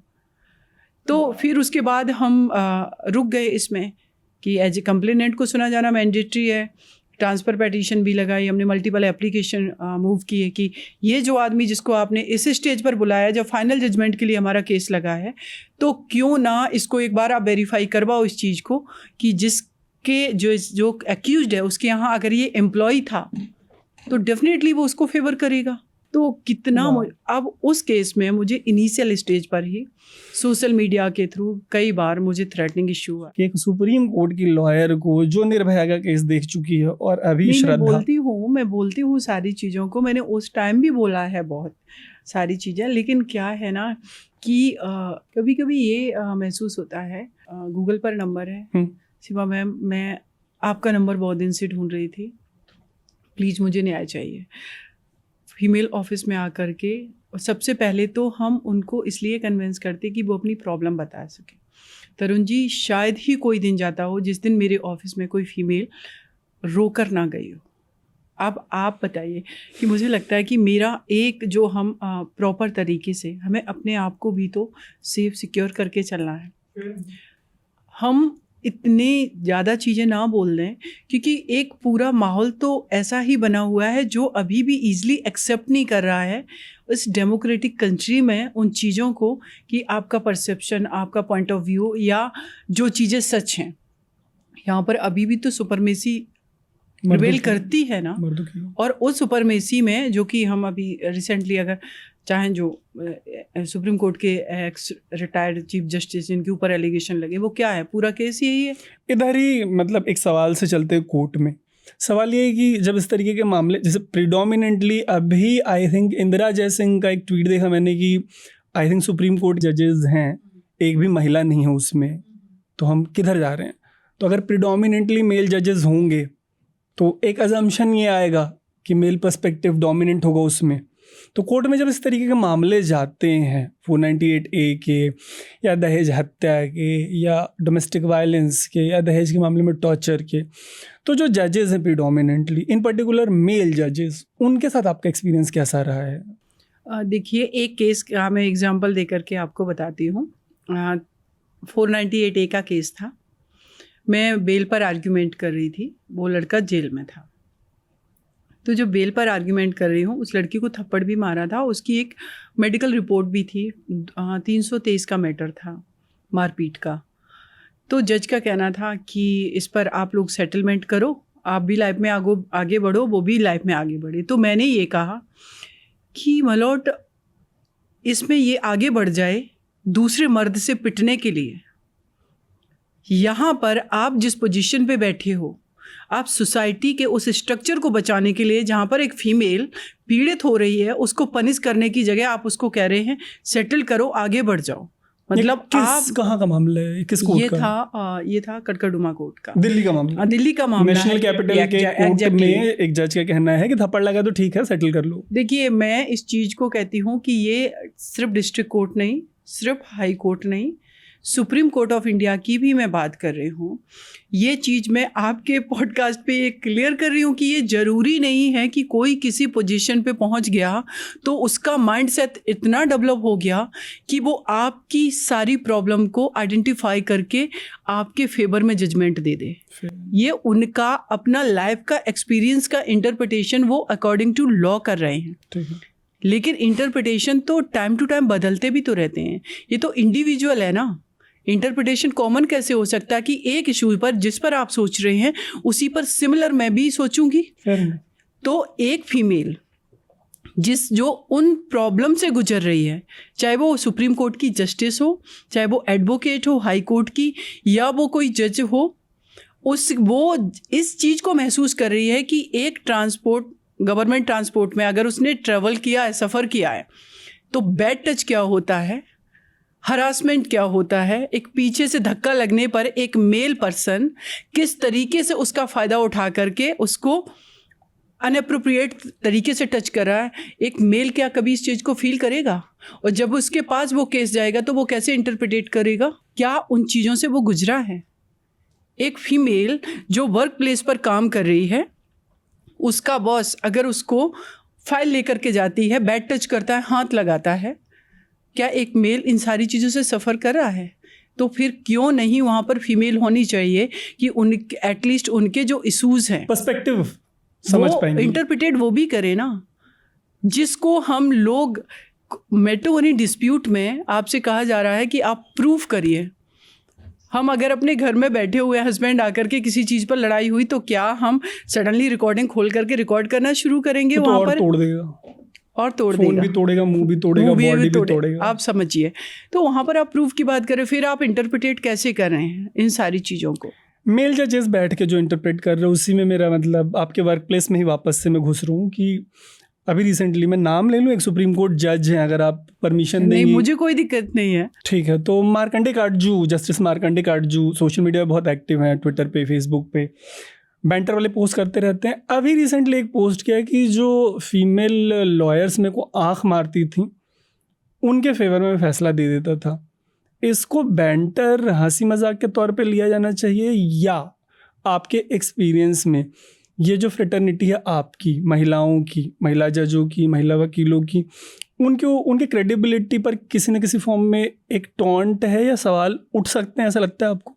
एक जस्टिस जो सिटिंग जस्टिस है उस टाइम पर बता रहा है कि हम उनके फेवर में जजमेंट कर रहे हैं क्योंकि वो आंख मारती थी, तो आप इतने कमज़ोर जस्टिस थे, आपको तो रेजिग्नेशन देना चाहिए था। और दूसरी चीज़, ऐसे जस्टिस जिन्होंने इस चीज़ से इन्फ्लुएंस हो करके जजमेंट दिए हैं कि वो आंख मारती थी इसलिए हम उनको फेवर करते थे, तो आपके अगेंस्ट तो इम्पीचमेंट का केस वो चलना चाहिए था, महाभियोग लग करके आपको तो पद से हटा देना चाहिए। रिटायरमेंट के बाद का पोस्ट, आप रिटायरमेंट के बाद आप बात कर रहे हैं इन सारी चीज़ों की। एक और चीज़ मुझे समझ में नहीं आती, जितने भी जस्टिस हैं मैंने देखा है, जैसे ही रिटायर्ड होते हैं अच्छी किताबें लिखेंगे, फिर तो उस पोजीशन पे रहते हुए वो रिफॉर्म क्यों नहीं हो सकता है? आपको कौन रोक देता है? जब कभी भी कोई रिटायर्ड जज इस तरीके की बात करता है कि कोई महिला वकील अगर मेरे को आंख मार देती थी, मैं उसके फेवर में फैसला दे देता था, इससे जो महिला लॉयर्स हैं, चाहे वो सुप्रीम कोर्ट की हो या डिस्ट्रिक्ट कोर्ट की हो, उनकी क्रेडिबिलिटी पे एक घेरा बनता है, या इसको हंसी मजाक में माफ कर सकते हैं? देखिए, उनके लिए हंसी मजाक हो सकता है क्योंकि ओवरऑल जो चीज़ों को इंटरप्रिटेट करने का राइट मिला है इन जनरल वो मेल को मिला हुआ है। कितने सारे जोक्स फीमेल के अगेंस्ट बनते हैं और उस चीज़ों से ऐसे जस्टिस कार्टूज जैसे रिटायर्ड जस्टिस भी अछूते नहीं हैं। हम इनको इसलिए ये नहीं कह सकते कि वो रिटायर्ड जस्टिस हैं तो वो जो बात बोल रहे हैं वो सच हो सकती है, नहीं। आप एक 50% आबादी जो कि आपके कोर्ट में कोर्ट ऑफिसर के रूप में काम कर रही है, जो एडवोकेट काम कर रही है, तो आप उनका भी मजाक बना रहे हैं। क्रेडिबिलिटी पर फीमेल के सवाल नहीं उठती है, ऐसे जस्टिस के क्रेडिबिलिटी पर सवाल उठती है कि आपका माइंडसेट फीमेल के प्रति क्या है। कोर्ट रूम में जब वो आपको आंख मार रही है तो आप फाइल देख रहे हो कि उसकी आंख को देख रहे हो, आप उसके आर्गूमेंट सुन रहे हो कि उसके आप चेहरे के एक्सप्रेशन को देख रहे हो, आप क्या कर रहे हो? आप वो देख रहे हो जो आप देखना चाहते हो। और ऐसा तो कभी कोई फीमेल नहीं कर सकती है, ये मैं दावे के साथ कहती हूँ। क्योंकि हम लोग जब जा रहे हैं, एक तो जो स्पेस ऑक्यूपाई कर रखा था मेल पर्सन ने, बड़ी मुश्किल से वो हम लोगों को सदियों की लड़ाई के बाद हमने उसको हासिल किया है, और उस हासिल करने के प्रोसेस में हमारे ऊपर डबल जिम्मेदारी है कि अपने को प्रूव भी करना है, और जो मेरे पीछे खड़ा हुआ है एक विक्टिम, उसके लिए हमें जस्टिस के लिए भी फाइट करनी है। और ये जो मेल पर्सन का पूरा माहौल है पैट्रियार्की का, इसमें भी हमें अपने आप को प्रूफ करना है। आपके लिए हंसी मजाक का पात्र हो सकता है, लेकिन एक फ़ीमेल की आप डिग्निटी अगर डाउन कर रहे हैं तो ऐसे लोगों को मुझे लगता है कि डेफिनेटली अभी मे भी कि ऐसा हो सकता है तरुण जी कि इनके अगेंस्ट में डेफेमेशन का केस हो। बट उन्होंने माफ़ी मांग ली है और कह रहे हैं कि मजाक कर रहे थे, तो माफ़ी मांगने से और ये कहने से कि मजाक कर रहे थे, माफ़ी मिल जानी चाहिए आपके हिसाब से? मजाक आप किसके साथ कर रहे थे? अपने प्रोफेशन के साथ, इस देश की 50% आबादी के साथ, उस प्रैक्टिसिंग फीमेल के साथ। आप मजाक करिए ना अपने घर की फीमेल के साथ जो 4 दीवारी में आप रह रहे रिटायरमेंट के बाद। आपको किसने ये अधिकार दे दिया है?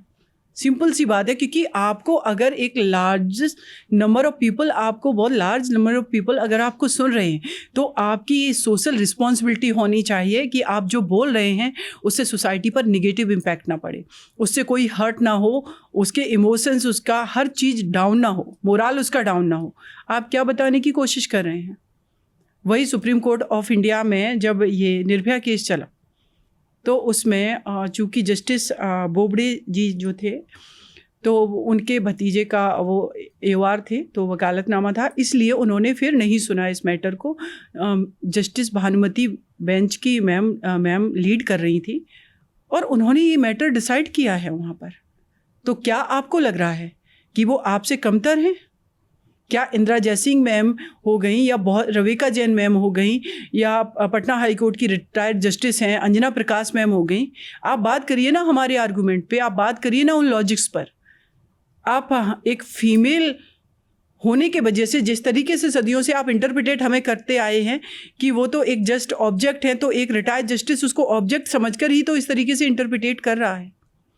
तो जब इन चीज़ों पर ये मुझे लगता है हारते नज़र आते हैं ना, तो पर्सनल होकर के इस तरीके से कमेंट करते हैं कि उनका मोरल डाउन करें। कोर्ट्स में सेक्सुअल हरासमेंट है, इसको डिनाई नहीं किया जा सकता है। अगर मैं पीड़ित नहीं हूँ तो इसका मतलब ये नहीं है कि कोर्ट के अंदर सेक्सुअल हरासमेंट नहीं है, क्योंकि अभी मेरे अगेंस्ट अगर नहीं हुआ है, राइट, तो मैं अपना पर्सनल बता रही हूँ, लेकिन ऐसा नहीं है कि मेरे पास वो फीमेल नहीं आई हैं जिनके अगेंस्ट में सेक्सुअल हरासमेंट नहीं हुआ है। और ये किस लेवल पे, मतलब बहुत जूनियर्स के साथ है या बहुत सीनियर्स के साथ भी है? मतलब वो सेक्सिज्म हो सकता है? वो देखिए सेक्सिज्म है डेफिनेटली। और इसमें अभी मैं कुछ दिन पहले एक इंटरव्यू पढ़ रही थी, आई थिंक इन्हीं का पढ़ रही थी, अंजना प्रकाश मैम जो हैं पटना हाई कोर्ट की रिटायर्ड जस्टिस हैं, जो कि सुप्रीम कोर्ट में वकालत कर रही हैं। तो उनको ये कहा गया कि आप तो फीमेल हैं, मतलब जो लेडी रिटायर्ड जस्टिस है पटना हाई कोर्ट की, कितने जजमेंट दिए होंगे, उन्होंने क्या अपना माइंड अप्लाई नहीं किया होगा? वो आकर के यहाँ करी, तो आप तो फीमेल हैं। मुझे नहीं लगता है इस कंपटीशन में तो फीमेल को और भी ज़्यादा प्रूफ करना पड़ रहा है, क्योंकि उसको जुडिशरी में नहीं, हर जगह करना पड़ रहा है, जुडिशरी में भी करना पड़ रहा है। हम लोग मीडिया में बैठ के बाहर से लगता है कि अरे कोर्ट तो पैरामाउंट है, मतलब सुप्रीम कोर्ट तो हर जगह करना पड़ रहा है। सुप्रीम कोर्ट देखिए, ये वो भी एक इंस्टीट्यूशन है ना, एंड ऑफ द राइट। ऐसा तो नहीं है कि वहाँ सब कुछ ठीक है। अभी मैं आपको recently supreme court of India ने ही सोमोटो कॉग्निजेंस लिया एक मैटर, मध्य प्रदेश की एक सिविल जज थी, उन्होंने रेजिग्नेशन दिया।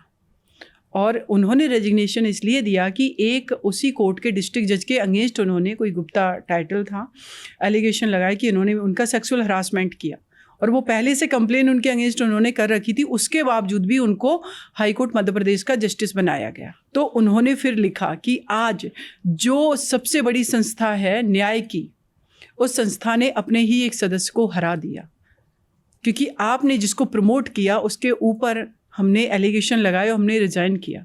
तो कोर्ट ने सोमोटो कॉग्निजेंस लिया उस मैटर का, फिर उनको सुना गया, तो दोबारा से वो जॉब करने के लिए आई। मैं बात कर रही हूँ उस लेडी की जो जज है, बट जो जिनको एलिविएट किया गया हाई कोर्ट में, वो बने रहे अपने पद पे, वो बने रहे, जिनके खिलाफ एलिगेशन, ये वापस से मतलब इनको वो इसलिए बने रहे क्योंकि अगर उनको हटा दिया जाएगा तो प्रूफ हो जाएगा कि ये होगा कि हाँ ऐसा होता है जुडिशरी में भी, चाहे पुलिस हो, चाहे जुडिशरी हो, चाहे मीडिया हो, कोई भी देश का इंस्टीट्यूशंस हो। हम ये डिनाई नहीं कर सकते कि बहुत अच्छी पोजीशन पे कोई बैठा है तो वो फीमेल के प्रति बहुत ही सेंसिटिव है और वो क्राइम नहीं करेगा, उनका सेक्सुअल हरासमेंट नहीं करेगा। ये एकदम से, ये मुझे लगता है ये गलत नैरेटिव है और उनको प्रोटेक्ट करने की भी कोशिश की जाती है। मैं जनरली सुनती हूँ, एक अभी एक मैटर हुआ था, कौन सा, कि मैं तो उनको बचपन से जानता हूँ, चाचा जी तो ऐसे हैं। आप चाचा जी के रूप में जानते हो, एक मेल के, उस मेल के रूप में नहीं जानते कि जिसके माइंड में क्या बैठा हुआ, एक फीमेल के लिए क्या सोच रहा है। तो वो आपके अगेंस्ट क्राइम नहीं करेगा, लेकिन एक फीमेल के अगेंस्ट तो कर सकता है। जब कभी भी जस्टिस गांगुली या जस्टिस गोगोई जैसे मामले आते हैं, तो आपका जो भी ऑब्जर्वेशन रहा है इन मामलों को लेके, उनमें आपको लगता है कि फेयर ट्रायल हो पाता है? बिल्कुल भी नहीं हो पाता है। क्यों लगता है? एक सुप्रीम कोर्ट के ही रिटायर्ड जस्टिस जो गगोई, उनका केस 2018 का है। इसमें जो मैं पूरा देखा, मैंने सारी चीज़ों को समझने की कोशिश की। देखिए, ये ज़रूरी नहीं है कि जिसने एलिगेशन लगाए वो एलिगेशन प्रूफ कर ले जाए, और उसके पीछे कई एक कारण होते हैं। नंबर 1, एक सुप्रीम कोर्ट के सिटिंग जस्टिस के अगेंस्ट में कोई अगर एलिगेशन लगा रहा है, उसको पता है कि ये एलिगेशन कितना बड़ा एलिगेशन है, उसमें क्या, तो कितनी बड़ी लड़ाई मूल्य, कितनी बड़ी, और मेरे अगेंस्ट होगा क्या। लेकिन जब वो एलिगेशन उसने लगाए, 22 जजेस को लेटर लिखा गया है उसमें, और वो तब लिखा गया जब उसको लगा कि उस लेडी के लिए कोई जगह नहीं बची हुई है, स्पेस नहीं है। नंबर 1, उस लेडी को हटा दिया गया जब उसने कहा कि हमारे साथ जो सेक्सुअल हरासमेंट हुआ, हम इसकी आवाज़ उठाएंगे, उसको हटाया गया जॉब से। उसका जो ब्रदर था विकलांग, हैंडीकैप्ड, उसको डिसमिस कर दिया गया जॉब से, सुप्रीम कोर्ट से। फिर उसके बाद उस लेडी के ही अपने हस्बैंड और उसके ब्रदर को भी दिल्ली पुलिस से सस्पेंड कर दिया गया। एंड उस लेडी के अगेंस्ट में दिल्ली में एक FIR दर्ज हुई और उसको थाने बुलाया गया, उसका हरासमेंट किया गया। उसको जब ये लगा कि अब सब जब ख़त्म हो रहा है तो क्यों ना मैं आवाज़ उठाऊं, तब उसने जाके आवाज़ उठाई। तो पहले से ऐसा माहौल बना दिया गया। ये सारी चीज़ें, मेरा अपना इंडिविजुअल मैं कुछ नहीं कह रही हूँ, ये सारा चीज़ मीडिया रिकॉर्डेड है। उसके बाद जब ये इंटरनल कमेटी जब बैठी सुप्रीम कोर्ट की, तो उसमें वो लेडी कैसे जाती? क्या एक फीमेल, एक आम नागरिक के लिए हमने वही माहौल, वो वातावरण जस्टिस का प्रोवाइड करवाया है जिसमें ईजिली वो अपनी बात रख सके। और जब वो नहीं गई उसके सामने, तो ये मान लिया गया कि वो इसलिए नहीं आई क्योंकि उसके एलिगेशन फॉल्स हो सकते हैं। देन बेंच बैठी, और उस बेंच में जिस व्यक्ति के अगेंस्ट में सेक्सुअल हरासमेंट का केस है, वो अपना ट्रायल खुद कर रहा है। नेचुरल जस्टिस क्या कहता है आर्टिकल 21 हमारे संविधान का? ये उसका फंडामेंटल राइट था कि फ्री एंड फेयर ट्रायल, ये लॉ का कॉन्सेप्ट है। तो फ्री एंड फेयर ट्रायल कौन, जिसके अगेंस्ट में एलिगेशन है, वो फ्री एंड फेयर ट्रायल करेगा कि मैं गिल्टी हूँ? किस तरीके से हम कहाँ जा रहे हैं? तरुण जी, मुझे जो महसूस होता है कि इस सृष्टि से जब से इंसान ने जन्म लिया और वो मरा है, उसकी मृत्यु हुई है, इस मिट्टी में दफन हो गया। लेकिन यहाँ जस्टिस प्रिवेल तब करेगा, चाहे जिसमें मैं हूँ या आप हो या कोई भी हो, वो उस जस्टिस को होने दे। तो अगर हम उसको रोक रहे हैं तो अपने संविधान को, नेचुरल जस्टिस को, हर चीज़ को मार रहे हैं। हम इंडिविजुअली तो सेटिस्फाई हो गए कि I am the supreme, I am the power, so आपने कर लिया, आपने उसमें नेचुरल जस्टिस को ताक पे रख दिया। लेकिन ये हिस्ट्री है, इसको कोई नहीं मिटा सकता। आगे आने वाली जनरेशन इसको कैसे पढ़ेगी? ये केस लॉज बनेंगे और पढ़ेगी, और वो कहेंगे ओ, इस तरीके की कोई एबल भी थी, राइट? करेंगे वो, उनके पास राइट होगा। क्योंकि आज जो सोशल मीडिया है, जो मीडिया है, जो इंडिविजुअल राइट को लोग प्रमोट कर रहे हैं, वो अपना पॉइंट ऑफ व्यू रखेंगे फ्यूचर में। बहुत बढ़िया हालत नहीं है महिलाओं की जुडिशरी में भी, अगर मैं सही अंदाज़ा लगा पा रहा हूँ तो। और वहीं से मेरा एक क्वेश्चन ड्राइव ये होता है कि दिल्ली में एक और मामला आया था 2015 का, if I am not wrong, कि एक लॉयर ने सिर्फ इतने के लिए कि उसके किसी मुवक्किल का एक चालान का कोई मामला एक दिन डेट आगे बढ़ गई थी या कोई दूसरी डेट मिल गई थी, उसने सिटिंग जज को, महिला जज को गालियों से सराबोर कर दिया था। तो ये मतलब वन ऑफ घटना है, किसी दिन हो जाती है, या कोर्ट में ये होता रहता है? देखिए, जजेस के खिलाफ कोर्ट में ये ऐसा तो नहीं है, रेगुलर बेस पे होता है। लेकिन कुछ लोग अभी भी वही माइंडसेट लेकर के बैठे हैं। वो तो अच्छी बात ये है कि फीमेल वो पोजीशन पे है तो वो एक्सेप्ट, उससे उसको डर है, लेकिन एक्सेप्टेंस अभी भी अपने अंदर मेल डेवलप नहीं कर पाए हैं कि वो सिटिंग जस्टिस है या किसी अच्छी पोजीशन पे है। तो वो उस पोजीशन का वो रिस्पेक्ट तो कर रहे हैं, उससे डर तो रहे हैं, लेकिन जो नेचुरली एक्सेप्टेंस मेल की कर लेते हैं एज ए बॉस, वो वाली एक्सेप्टेंस अभी मेल के अंदर आई नहीं है फीमेल को लेकर के। अगर वो आगे बढ़ गई तो कुछ ना कुछ ये भी कहा जाएगा, ओह इसका तो प्रमोशन इसलिए हो गया है, ये तो फीमेल है। इवन कि सुप्रीम कोर्ट में भी ये चीज़ें आए दिन ऐसे करके, नहीं जो मैं मेल जो कलीग्स हैं, दोस्त हैं, उन लोगों में आपस, अरे फीमेल को तो अगर खड़ी होती है आर्गुमेंट के लिए तो शायद थोड़ा सी बेंच लिबरल हो जाती है, जबकि ऐसा कुछ नहीं है। ये इस तरह की बातें होती हैं कि अगर कोई महिला लड़ रही है तो लीनियंसी दिखा सकता है। एग्जैक्टली। लेकिन फैक्ट पर बात करनी होती है, क्योंकि उसके पीछे क्या होता है, पीछे 2 व्यक्ति होते हैं जिनके मुकदमे लड़े जा रहे होते हैं, जिनकी पूरी लाइफ भी दांव पर लगी होती है और जिनके उनके राइट्स होते हैं। तो ये तो नहीं हो सकती है कोर्ट कि इतना लीनियंट हो जाए कि फीमेल होने की वजह से और उनके फेवर में चीज़ें कर दें। मुझे नहीं लगता है ऐसा। एक मामला यूपी के भी किसी जज का था जिन्होंने एक ओपन लेटर लिखा था सेक्सुअल हरासमेंट को लेके, जिसके बाद वो मामला बहुत बड़ा हुआ था, सुप्रीम कोर्ट को जांच बिठानी पड़ी थी या शायद सुओ मोटो लिया था, लेकिन उसका कोई फाइनल रिजल्ट नहीं निकला। याद है आपको? अभी तक नहीं निकला। हाँ, मुझे भी याद आ रहा है, लेकिन एग्जैक्ट मुझे उनका नाम याद नहीं आ रहा। लेकिन ऐसा हुआ था कि सेक्सुअल हरासमेंट का केस था। यस, इवन कि तरुण जी मी टू कैंपेन चला था, और मी टू कैंपेन में ये सिर्फ इंडिया की बात नहीं है, ऑल ओवर वर्ल्ड में हर फीमेल जो वर्किंग थी, जो अपनी वॉइस रेज कर सकती थी, उसने क्या किया, मी टू।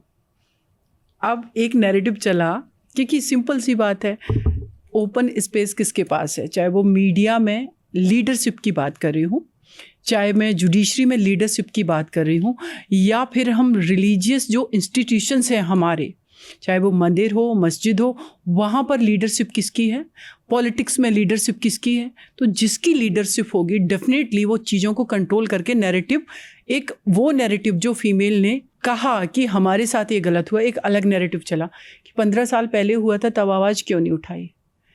15 साल पहले जो हुआ था उसके साथ वो 2 एंगल पे फाइट कर रही थी। एक कर रही थी अपने कैरियर के लिए, अपना जगह बनाने के लिए समाज में, और दूसरा वो फाइट उसके लिए कि अब वो माहौल था कि ईज़िली कंप्लेन कर सके अपने ही बॉस के ख़िलाफ़। आज भी मैं JNU विश्वविद्यालय में अभी रिसेंटली मैं वहाँ से रिजाइन दिया है मैंने। मैं IC में थी, इंटरनल कंप्लेन कमेटी में JNU की। एक वहाँ पर प्रोफेसर एक लड़की के साथ सेक्सुअल हरासमेंट करता है। वो लड़की जब कंप्लेन करती है तो मैंने जो देखा, वहाँ डिस्कशन हो रहा था कि नहीं, जब उसके साथ ये सब हुआ तो वो उस रूम से बाहर आ रही है तो वो मुस्कुरा रही थी। उसको आइसक्रीम दी गई, तुरंत उसने ले ली, क्योंकि जिसके साथ ये होगा तो ये आइसक्रीम तो नहीं लेगी, वो तो परेशान हो जाएगी। लेकिन जो एज ए फीमेल हम लोग फील करते हैं कि अगर किसी ने ऐसा किया, मेंटेन करना पड़ता वो है, हमें मेंटेन करना है, हमें बचा के निकलना है, लेकिन अंदर वो लड़ाई एक लड़ रही होती है कि मैं क्या करूं। फैमिली मेम्बर्स हैं, वो कहेंगे बेटा शांत हो जाओ, क्यों लड़ रही हो, इतने बड़े लोग हैं। वो दोस्त कहेंगे, शादी की बात आएगी कि तुमने तो उनके ऊपर केस किया था।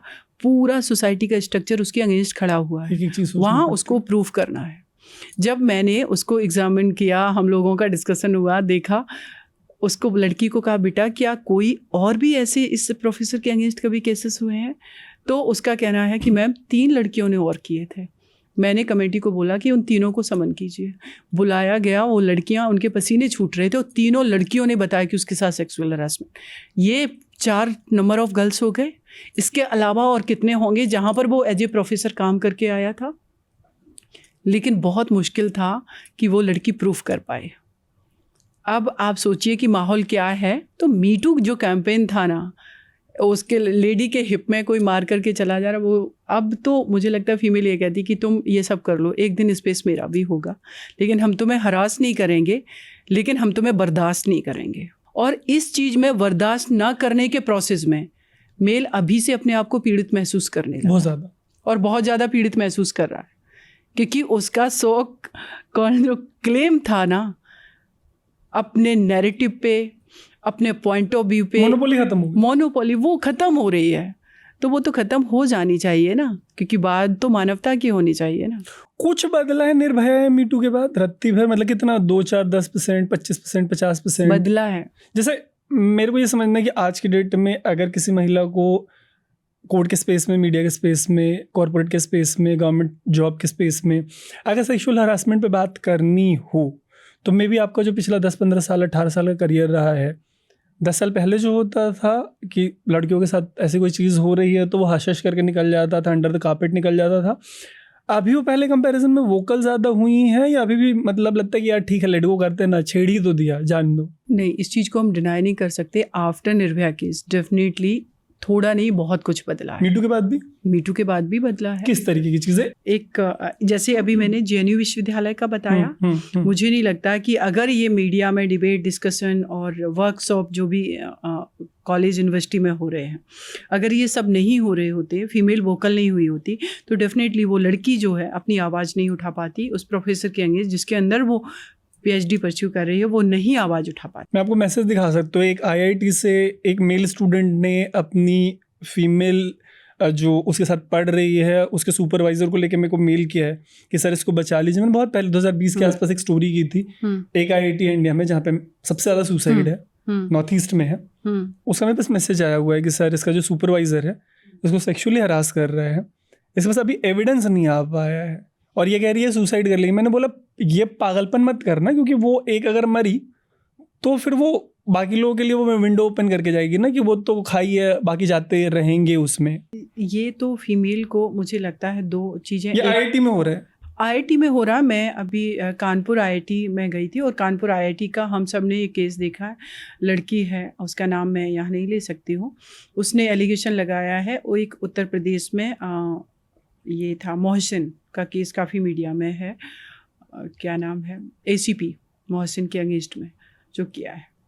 अब उस लड़की को के अगेंस्ट उसकी वाइफ ने फॉल्स FIR करवा दी है कि उसने उसको मारने की कोशिश की, उसके बच्चे को मारने की कोशिश की।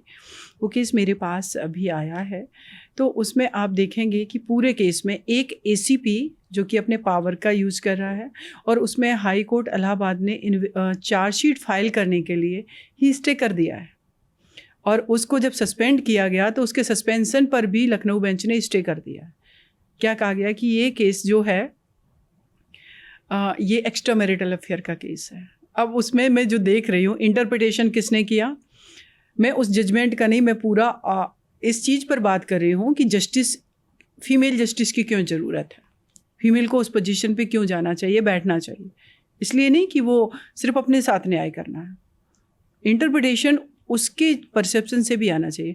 एक्स्ट्रा मैरिटल अफेयर किसके साइड से है, मोहसिन जो ACP है उसके साइड से है या फिर उस फीमेल के साइड से है जो सिंगल है? वो तो सिंगल है, उसके साथ आपने शादी का प्रॉमिस किया है और आप उसको इंटरप्रिटेट कर रहे हैं कि एक्स्ट्रा मैरिटल अफेयर का केस है क्योंकि मोहसिन जो है वो मैरिड है। मेल पर्सपेक्टिव आ गया इसमें। दूसरी चीज़, अभी कोडिफाइड लॉ जो आया है BNS, उसमें 69 एक सेक्शन है जो कि फॉल्स प्रॉमिस ऑफ मैरिज की बात कर रहा है। उसमें तो ये लिखा ही नहीं गया, उसमें तो हुएवर बात की गई है, तो उसमें ये लिखा ही नहीं गया है कि जो शादीशुदा है या जो अनमैरिड है वो ही फॉल्स मैरिज का प्रॉमिस करेगा। एक मेल पर्सन अपनी मैरिज को छुपा करके, प्रीवियस मैरिज को छुपा करके भी तो किसी लड़की से झूठा वादा कर सकता है उसको सेक्सुअली एक्सप्लॉइट करने के लिए। बिल्कुल। तो आप ये कैसे, और बाद में वो बता रहा है, जब वो बताता है बाद में कि सॉरी मैंने पहले नहीं बताया, आपको लाइक करता था, ये सब करता था, अब मैं अपनी वाइफ को डिवोर्स दे दूंगा। तो कोर्ट इंटरप्रिटेट कर रही है कि तुम्हें तो पता चल गया था तो तुम पीछे क्यों नहीं हटी। जो अपने पावर का मिसयूज कर रहा है, जो सोशल स्ट्रक्चर में जिस तरीके से उसको प्रोटेक्ट किया गया उस चीज़ का भी मिसयूज कर रहा है, क्योंकि फीमेल को तो जनरली ऑर्नामेंट, सिंदूर और ये सारी चीज़ इस सिंबॉलिक तौर पर दिखाया गया ना कि वो मैरिड है। एक मेल के लिए तो ये सारे सिंबल नहीं है ना। वेस्ट में वेडिंग रिंग, यहाँ वाले पता नहीं, इंडिया में देखिए, इंडिया में नहीं है। वेस्ट में वेडिंग रिंग का कोई मतलब मैरिड अनमैरिड कोई भी पहन सकता है। मतलब मैं कह रहा हूँ वेस्ट में तो मर्दों को आइडेंटिफाई कर सकता है। अच्छा ये अगर वेडिंग रिंग नहीं डाल रहे तो वहाँ पे अपराध है, इम्पोर्टेंस रखती है वहाँ पर, इसके बहुत ज्यादा मायने हैं। इंडिया में आप मुझे बताइए मेल पर्सन के लिए कि वो मैरिड है अनमैरिड है, एक सिंबल बता दीजिए क्या है। कोई सिस्टम नहीं चलना चाहिए, कोई नहीं है ना। और फीमेल के लिए क्या है, वेडिंग रिंग मैंडेटरी करवा दो आप लोग। और इसी से मेरा एक सवाल आता है कि 2012 या 13 के आसपास एक इंडिया की दो में से जो एक बड़ी पॉलिटिकल पार्टी है उसके एक बड़े नेता हैं और उनकी एक CD आई थी जिसमें वो किसी इंटर्न के साथ कॉम्प्रोमाइज्ड पोजीशन में है, मैं नाम नहीं ले रहा, बट उसके बाद इस तरीके की डिबेट जो है उसको बहुत हवा मिली। दो वो बड़े लंबे टाइम तक फिर पॉलिटिक्स से गायब हो गए थे, अभी वापस आ गए। बड़ा नाम है, आप समझ ही होंगे कि महिलाएं जो हैं अगर वो करियर में अपने अर्ली डेज में होती हैं तो वो इस तरीके का सेक्सुअल फेवर एक्सचेंज करके, जो क्विड प्रो को आई थिंक लीगल लैंग्वेज में कहते हैं, बड़ी तेज़ी से आगे बढ़ जाती है। तो सारा फॉल्ट जो है वो जो मर्द समाज है या जो बड़े बड़े जस्टिस हैं या जो बड़े बड़े लॉयर्स हैं उन्हीं का नहीं है, मतलब दूसरे साइड से भी मतलब सिमिलर सिचुएशन। सेक्सुअल फेवर वो फीमेल को लेने के लिए इन केस क्यों मजबूर किया गया, और जो पोजीशन पे है जो पावर पे है उसको फेवर करने के पावर में है, वो उसको एक्सप्लॉइट क्यों कर रहा है? बशर्ते उसको कोऑपरेट करने की तरह। वो न्यूट्रल होकर के भी तो उसको सपोर्ट कर सकता है। अगर वो इस स्ट्रक्चर में बाकी में चाहता है कि फीमेल के अगेंस्ट सेक्सुअल हरासमेंट ख़त्म हो, तो आप रिस्पॉन्सिबिलिटी लो ना। एक ये क्यों कहा जाता है कि फीमेल ने अपनी फ्री कंसेंट दी थी इसलिए हम आगे बढ़े लाइफ में। अगर मेल वहाँ पर सही था तो उसने अपने आप को क्यों नहीं स्टॉप किया? तो ये चूँकि हमारा कोडिफाइड लॉ भी फीमेल की कंसेंट पे जा रहा है, आप उस मेल के थॉट प्रोसेस पर क्यों नहीं जा रहे हैं जो ये क्लेम कर रहा है कि नहीं इसने कंसेंट दी दैट्स वाई कि हम आगे बढ़े? तो आप क्यों नहीं रुके? आप मैरिड थे। Abuse of position of power है डेफिनेटली। और उनकी जो वाइफ वो इमोशनली भी क्या उनको हर्ट नहीं हुआ होगा? मेंटली परेशान नहीं हुई होंगी? आप बिल्कुल इसी आंसर को कंटिन्यू करेगा। मेरा एक सवाल यहाँ पे है कि जैसे यूपी के जिस भी आईपीएस या आईएएस ऑफिसर का भी आपने एग्जांपल दिया, या जिन भी महान वकील साहब के हम लोग बात कर रहे हैं, ऐसे मामलों में जो घर की महिलाएं हैं वो एंड ऑफ द डे अपने पति या मेल पार्टनर के फेवर में क्यों आ जाती हैं? क्योंकि उनके लिए आपने कोई जगह नहीं छोड़ी होती है समाज में जहाँ पर वो अपना स्टैंड ले सकें, और उनके ऊपर ही परिवार को बचाने का दारो मदार होता है। जैसे कि अभी हम रिसेंटली निक्की वाले केस में भी देख सकते हैं कि उसमें उनकी जो सिस्टर है कह रही है कि रात भर बाहर रहते थे, एक्स्ट्रा मैरिटल अफेयर में थे, फिर भी ये कहा गया तुम्हारी ये जिम्मेदारी अपने पति को सुधारो, उसको कंट्रोल करो, उसको घर में रखो, आज नहीं तो कल मेल सुधर ही जाएगा।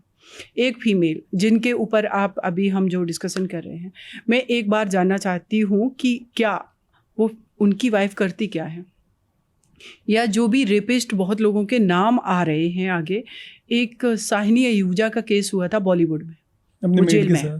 मैंने देखा उनकी जो सर्वेंट थी, लेडी सर्वेंट, उन्होंने एलिगेशन लगाया और वो प्रूव भी हुआ। उनकी वाइफ आकर के मीडिया में प्रेस कॉन्फ्रेंस कर रही है, क्या कह रही? मेरे पति निर्दोष है। क्योंकि उनको पता है कि उनके बच्चों के फादर, कमाने वाला वो व्यक्ति, सोच ली उनके वजह से उनको एम्पावरमेंट मिली, सारी चीज़ें, वो तो एकदम से खड़ी हो जाएंगी, उनके पास तो ये सारी चीज़ें छिन जाएंगी उनसे। तो क्या करना है अल्टीमेटली?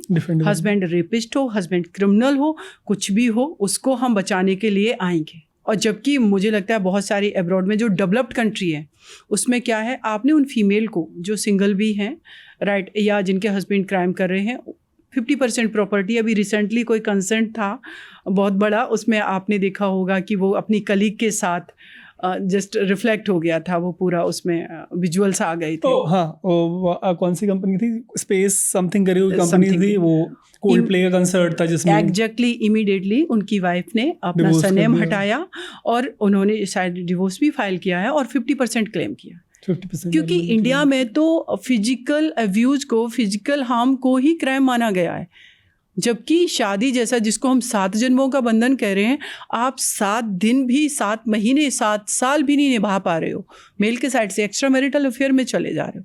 तो जो इमोशनली उसको डैमेज पहुंच रही है, हार्म पहुंच रही है, मेंटली हार्म पहुंच रही है, उसके लिए कौन उसको फुलफिल करेगा?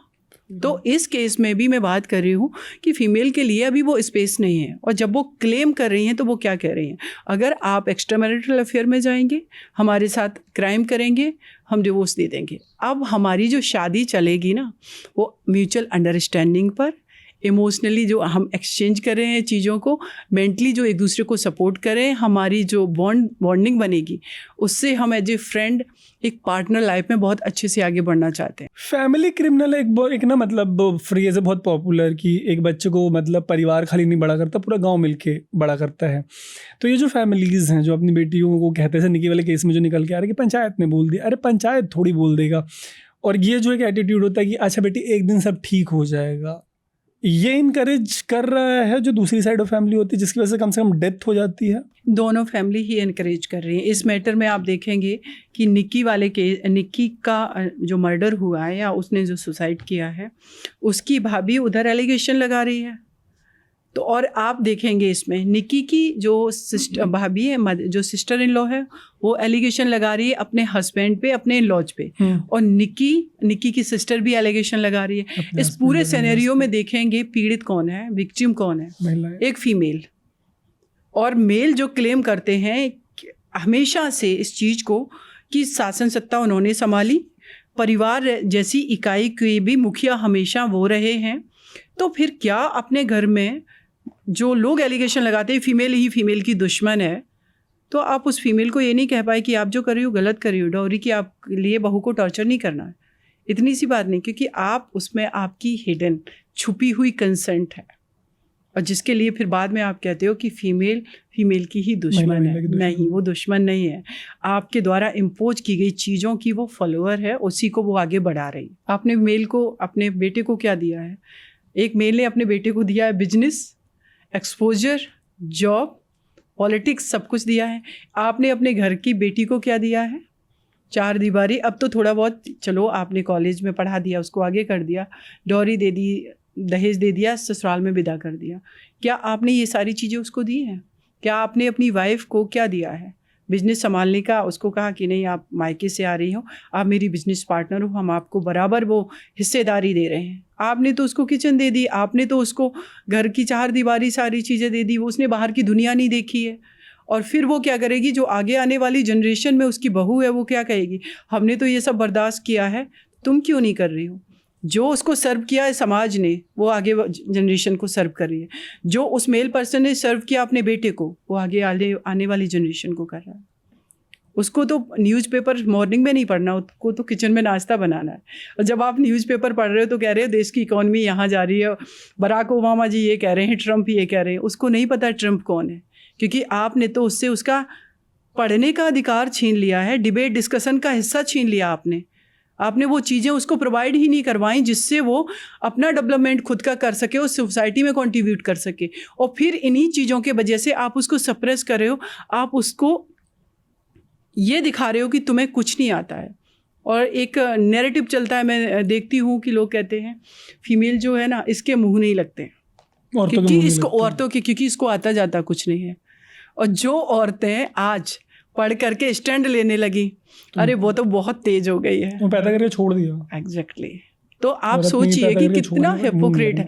और ये तरुण जी, ये बात फीमेल के लिए अपनी खुद की लड़ाई नहीं है, ये एक हेल्दी सोसाइटी में एक अच्छे इंस्टीट्यूशन के रूप में परिवार जो इकाई है सबसे छोटी, वो एक हेल्दी बने, समाज हेल्दी बने और देश भी प्रोग्रेस करे। ये उन चीज़ों की लड़ाई है। हमारी लड़ाई इस चीज़ पर नहीं है कि मुझे क्या पहनना क्या नहीं पहनना, वो तो हम डिसाइड कर ही लेंगे जब हम एम्पावर्ड होंगे। आपको क्यों डिसाइड करोगे? हमने तो कभी मर्दों के लिए डिसाइड नहीं किया है कि आप क्या पहनोगे क्या नहीं पहनोगे। और आज जब हम एजुकेटेड हो करके हमें लग रहा है कि ये चीज़ गलत है, उस पर अगर हम आवाज़ उठा रहे हैं तो आपको अपना स्पेस जो है लगता है कि कोई और रिक्वायर करने वाला है। बट आपके करियर को देखते हुए किसी का एक सवाल ये हो सकता है कि फिर सोसाइटी में श्रद्धा जैसी लड़कियां भी हैं जो अपनी लाइफ चूज़ करती हैं, फिर वो किसी इंसान के साथ लिव इन में आती हैं और उनका एंड रिज़ल्ट ये होता है कि दो अपनी फैमिली को छोड़ चुकी होती हैं, वहाँ से निकल के मुंबई से दिल्ली जैसे शहर में आती हैं और उनका एंड रिज़ल्ट ऐसा होता है जब वो चूज़ करने निकलती हैं। तो इस एंड रिजल्ट में श्रद्धा ने आफ्ताब को क्यों नहीं मारा? मेरा सबसे बड़ा सवाल ये है। इस पे लोग तुरंत ये जो मध्य प्रदेश का एग्जाम्पल है, राजा रघुवंशी और सोनम रघुवंशी और नीला ड्रम, इन जनरल कितने एग्जाम्पल्स हैं ये आप बताएंगे? हार्डली। मुझे लगता है कि अब जब मैं उस चीज़ को जस्टिफाई नहीं कर रही हूँ, अभी हमने डॉरी डेथ की बात की, केसेस की, अगर हमने मर्डर की बात कर लें, जितने भी NCARV का डेटा आप उठा करके देखिए, राइट, उसमें कितने क्रिमिनल्स ने क्राइम किया है, वो नंबर ऑफ रेशियो पर आप बात कर लीजिए, 0.5% भी फीमेल नहीं निकल करके आएंगी। और अगर रघुवंशी का केस है, मैं ये बात कहती हूँ दावे के साथ, वो फीमेल अगर अकेली होती, उसका सपोर्ट करने वाले 2-3 मेल नहीं होते, वो कभी ये स्टेप नहीं उठा पाती। एक और चला मेरठ का, वैसे भी अंडर ट्रायल है, अभी अंडर ट्रायल है। अभी मेरठ का एक केस चला, आया था ड्रम वाला, उसमें भी एक मेल आकर के उसका सपोर्ट कर रहा है, अकेले हिम्मत नहीं जुटा पा रही है। और मैंने पहले ही कहा कि हम अपनी जस्टिस की लड़ाई में हम किसी और को विक्टिम नहीं बनाना चाहते हैं। ऐसा भी है कि फैमिली इतना डिफ़िकल्ट कर दे रही है कि किसी श्रद्धा को अपनी फैमिली छोड़ के किसी इतने टॉक्सिक इंसान को चूज़ करना पड़ रहा है, साइको को चूज़ करना पड़ रहा है कि वो उसके टुकड़े कर दे रहा है। नहीं, ये भी सच है। फैमिलीज बिल्कुल ही नरक बना दे रही है। हमारी सोसाइटी में आज एक लड़का लड़की अगर लिव इन में जा रहे हैं या रिलेशनशिप में हैं, तो आप देखेंगे उस मैटर्स में लड़की चुप करके रह रही है, और जनरली वो लड़का, उसको पता है, उसके परिवार को, समाज को, सोसाइटी को, सबको पता है कि वो लिव इन में रह रहे हैं, राइट। तो क्या आपने वो माहौल उस फीमेल को, उस बेटी को प्रोवाइड करवाया है कि जिसमें उसका जो लिव इन पार्टनर है उसका साथ हरासमेंट करे, वो आकर के अपने पेरेंट्स को, अपने फ्रेंड्स को, सबको बताए कि नहीं ये मेरे लिए ठीक नहीं है, कहेगी तूने ही तो चूज किया था, इवन कि वो डर के वजह से बताएगी ही नहीं, और उस डर का जो रिजल्ट है वो श्रद्धा के रूप में देखने को मिला। लेकिन इस मैटर में जब दोनों ही लिव इन पार्टनर हैं, तो कितने ऐसे लोग हैं कि आपता पूना जैसे क्रिमिनल को किसी ने मारा हो, कितनी फीमेल है।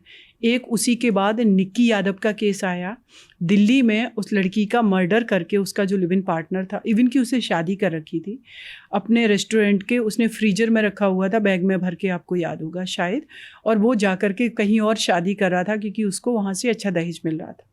एक महाराष्ट्र का केस आया था जिसमें एक व्यक्ति ने उस लेडी का मर्डर करके उसको कुकर में बॉयल कर दिया था।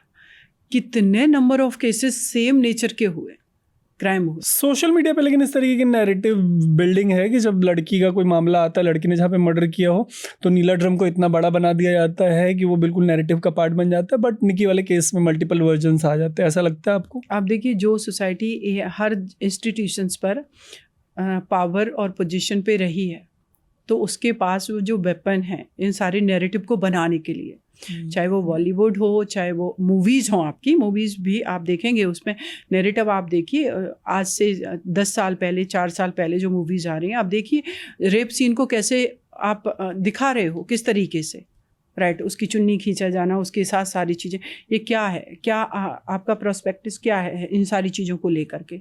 तो वैसे ही जो, चाहे मैं मीडिया की बात कर रही हूँ या मैं किसी भी इंस्टीट्यूशन की बात कर रही हूँ, तो मेल सब यूनाइट होकर के आ जाते हैं कि नहीं एक मेल के अगेंस्ट ये सब हो गया। लेकिन फीमेल के अगेंस्ट जो हो रहा है भाई, वो भी तो इस चीज़ को नहीं समझ पा रहे हैं कि आपकी बेटी, आपकी पत्नी, आपकी सिस्टर, उसके साथ भी तो ये सारी चीज़ें होती आ रही।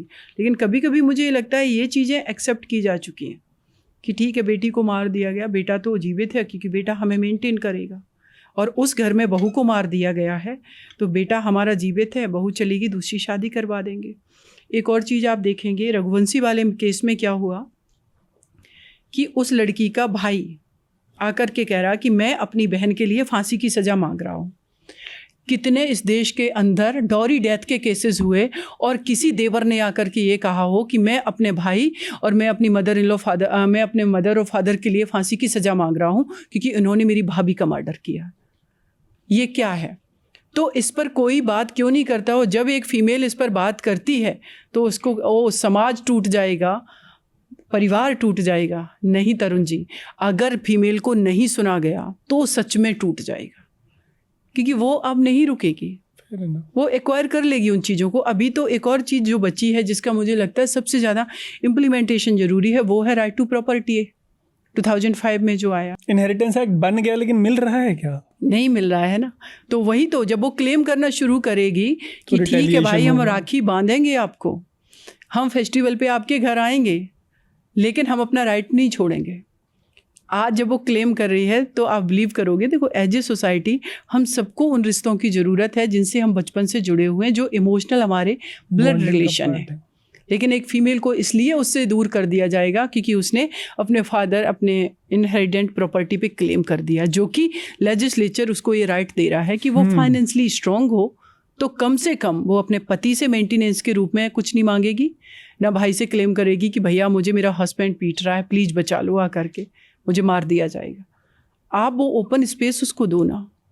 क्या अभी भी हमारी देश में जो मेल पर्सन ईजिली किसी भी जगह कोई भी काम कर सकते हैं, फीमेल अभी भी तो लिमिटेड है ना भाई। एक ठेला लगा करके वो कहें कि चलो मेरे पास कुछ नहीं है, मैं पढ़ी लिखी नहीं हूँ, और मैं जा कर के एक ठेला लगाऊंगी आलू की टिक्की का और मैं टिक्कियाँ बेचूंगी और कम से कम दिन में 1000 रुपये कमाऊंगी। 10 लोग आकर के उसके साथ हुटिंगबाजी करके वॉशरूम यूज़ करने कहाँ पे जाएगी? कहाँ जाएगी? आपने वो स्पेस प्रोवाइड करवाइए, फिर आप कहिए ना कि ये जो है क्या पैसे क्यों मांग रही है। भाई की प्रॉपर्टी में, फादर के बिजनेस में, और सरकार वो सारी फैसिलिटी जो बजट पास कर रही है हमारी सरकार, उसमें भी तो उनको हिस्सा दीजिए ना। जिस दिन ये हो जाएगा फीमेल किसी से कुछ नहीं मांगने वाली, आप फिर देखिए कि कितनी हेल्दी सोसाइटी बनती है। जिस दिन ये हो जाएगा वाली बात निर्भया के टाइम से चल रही है। हम लोगों ने मतलब एक पॉइंट पे आपने बोला कि निकी की डेथ के बाद आपको लगा कि चलो एक और डेथ, एक और डिस्कशन, एक और पॉडकास्ट है, एक और मीडिया कवरेज। बट बीच में आपने ये भी बोला जेएनयू का एग्जाम्पल देते हुए कि मीटू के बाद जो इस तरीके की आवाज़ें हैं वो उठने लगी हैं, तो मीडिया कवरेज से, इस तरीके के कॉन्वर्सेशन से हमारी जो बातचीत है में भी उससे फ़र्क पड़ता है फ़र्क। ये जो डिस्कशन है चीज़ों की बेहतरी में किसी फॉर्म में काम करेगा। क्यों? क्योंकि जो व्यूअर्स हैं उनको कई बार लगता है कि यार क्या बात कर रहे हो, इससे क्या बदल जाएगा। तो कुछ बदलता है, पड़ता है फ़र्क, बहुत पड़ता है। और मुझे तो ये भी लगता है क्योंकि मैं सोशल मीडिया यूज़ करती हूँ, जब कोई हमने एक ऐसा पोस्ट लिखा जिसको किसी ने सुना नहीं होता है, स्पेशली मेल पर्सन की जो मैं बात करूँगी, बाद में उस चीज़ को वो एक्सेप्ट कर रहे हैं, कह रहे हाँ ऐसा होना चाहिए।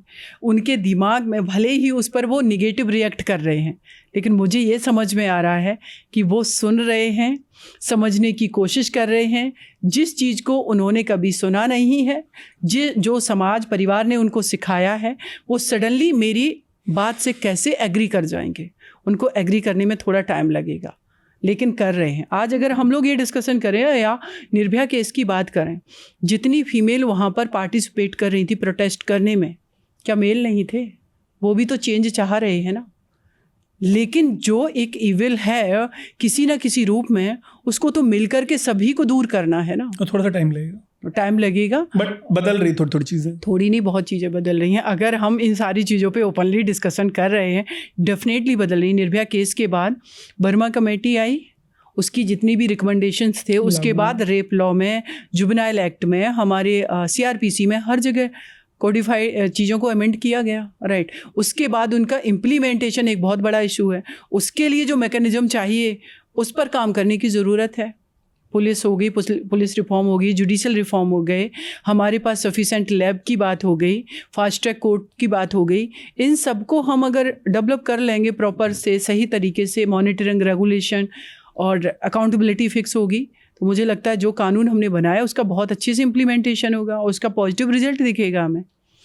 तो टाइम फ़र्क पड़ रहा है, बहुत पड़ा है। तो सीमा को तो लग रहा है कि फ़र्क पड़ रहा है। एक होलिस्टिक डिस्कशन हुई है, अगेन निकी का केस था। वैल्यू जजमेंट हम नहीं पास कर रहे क्योंकि मामला अंडर ट्रायल है।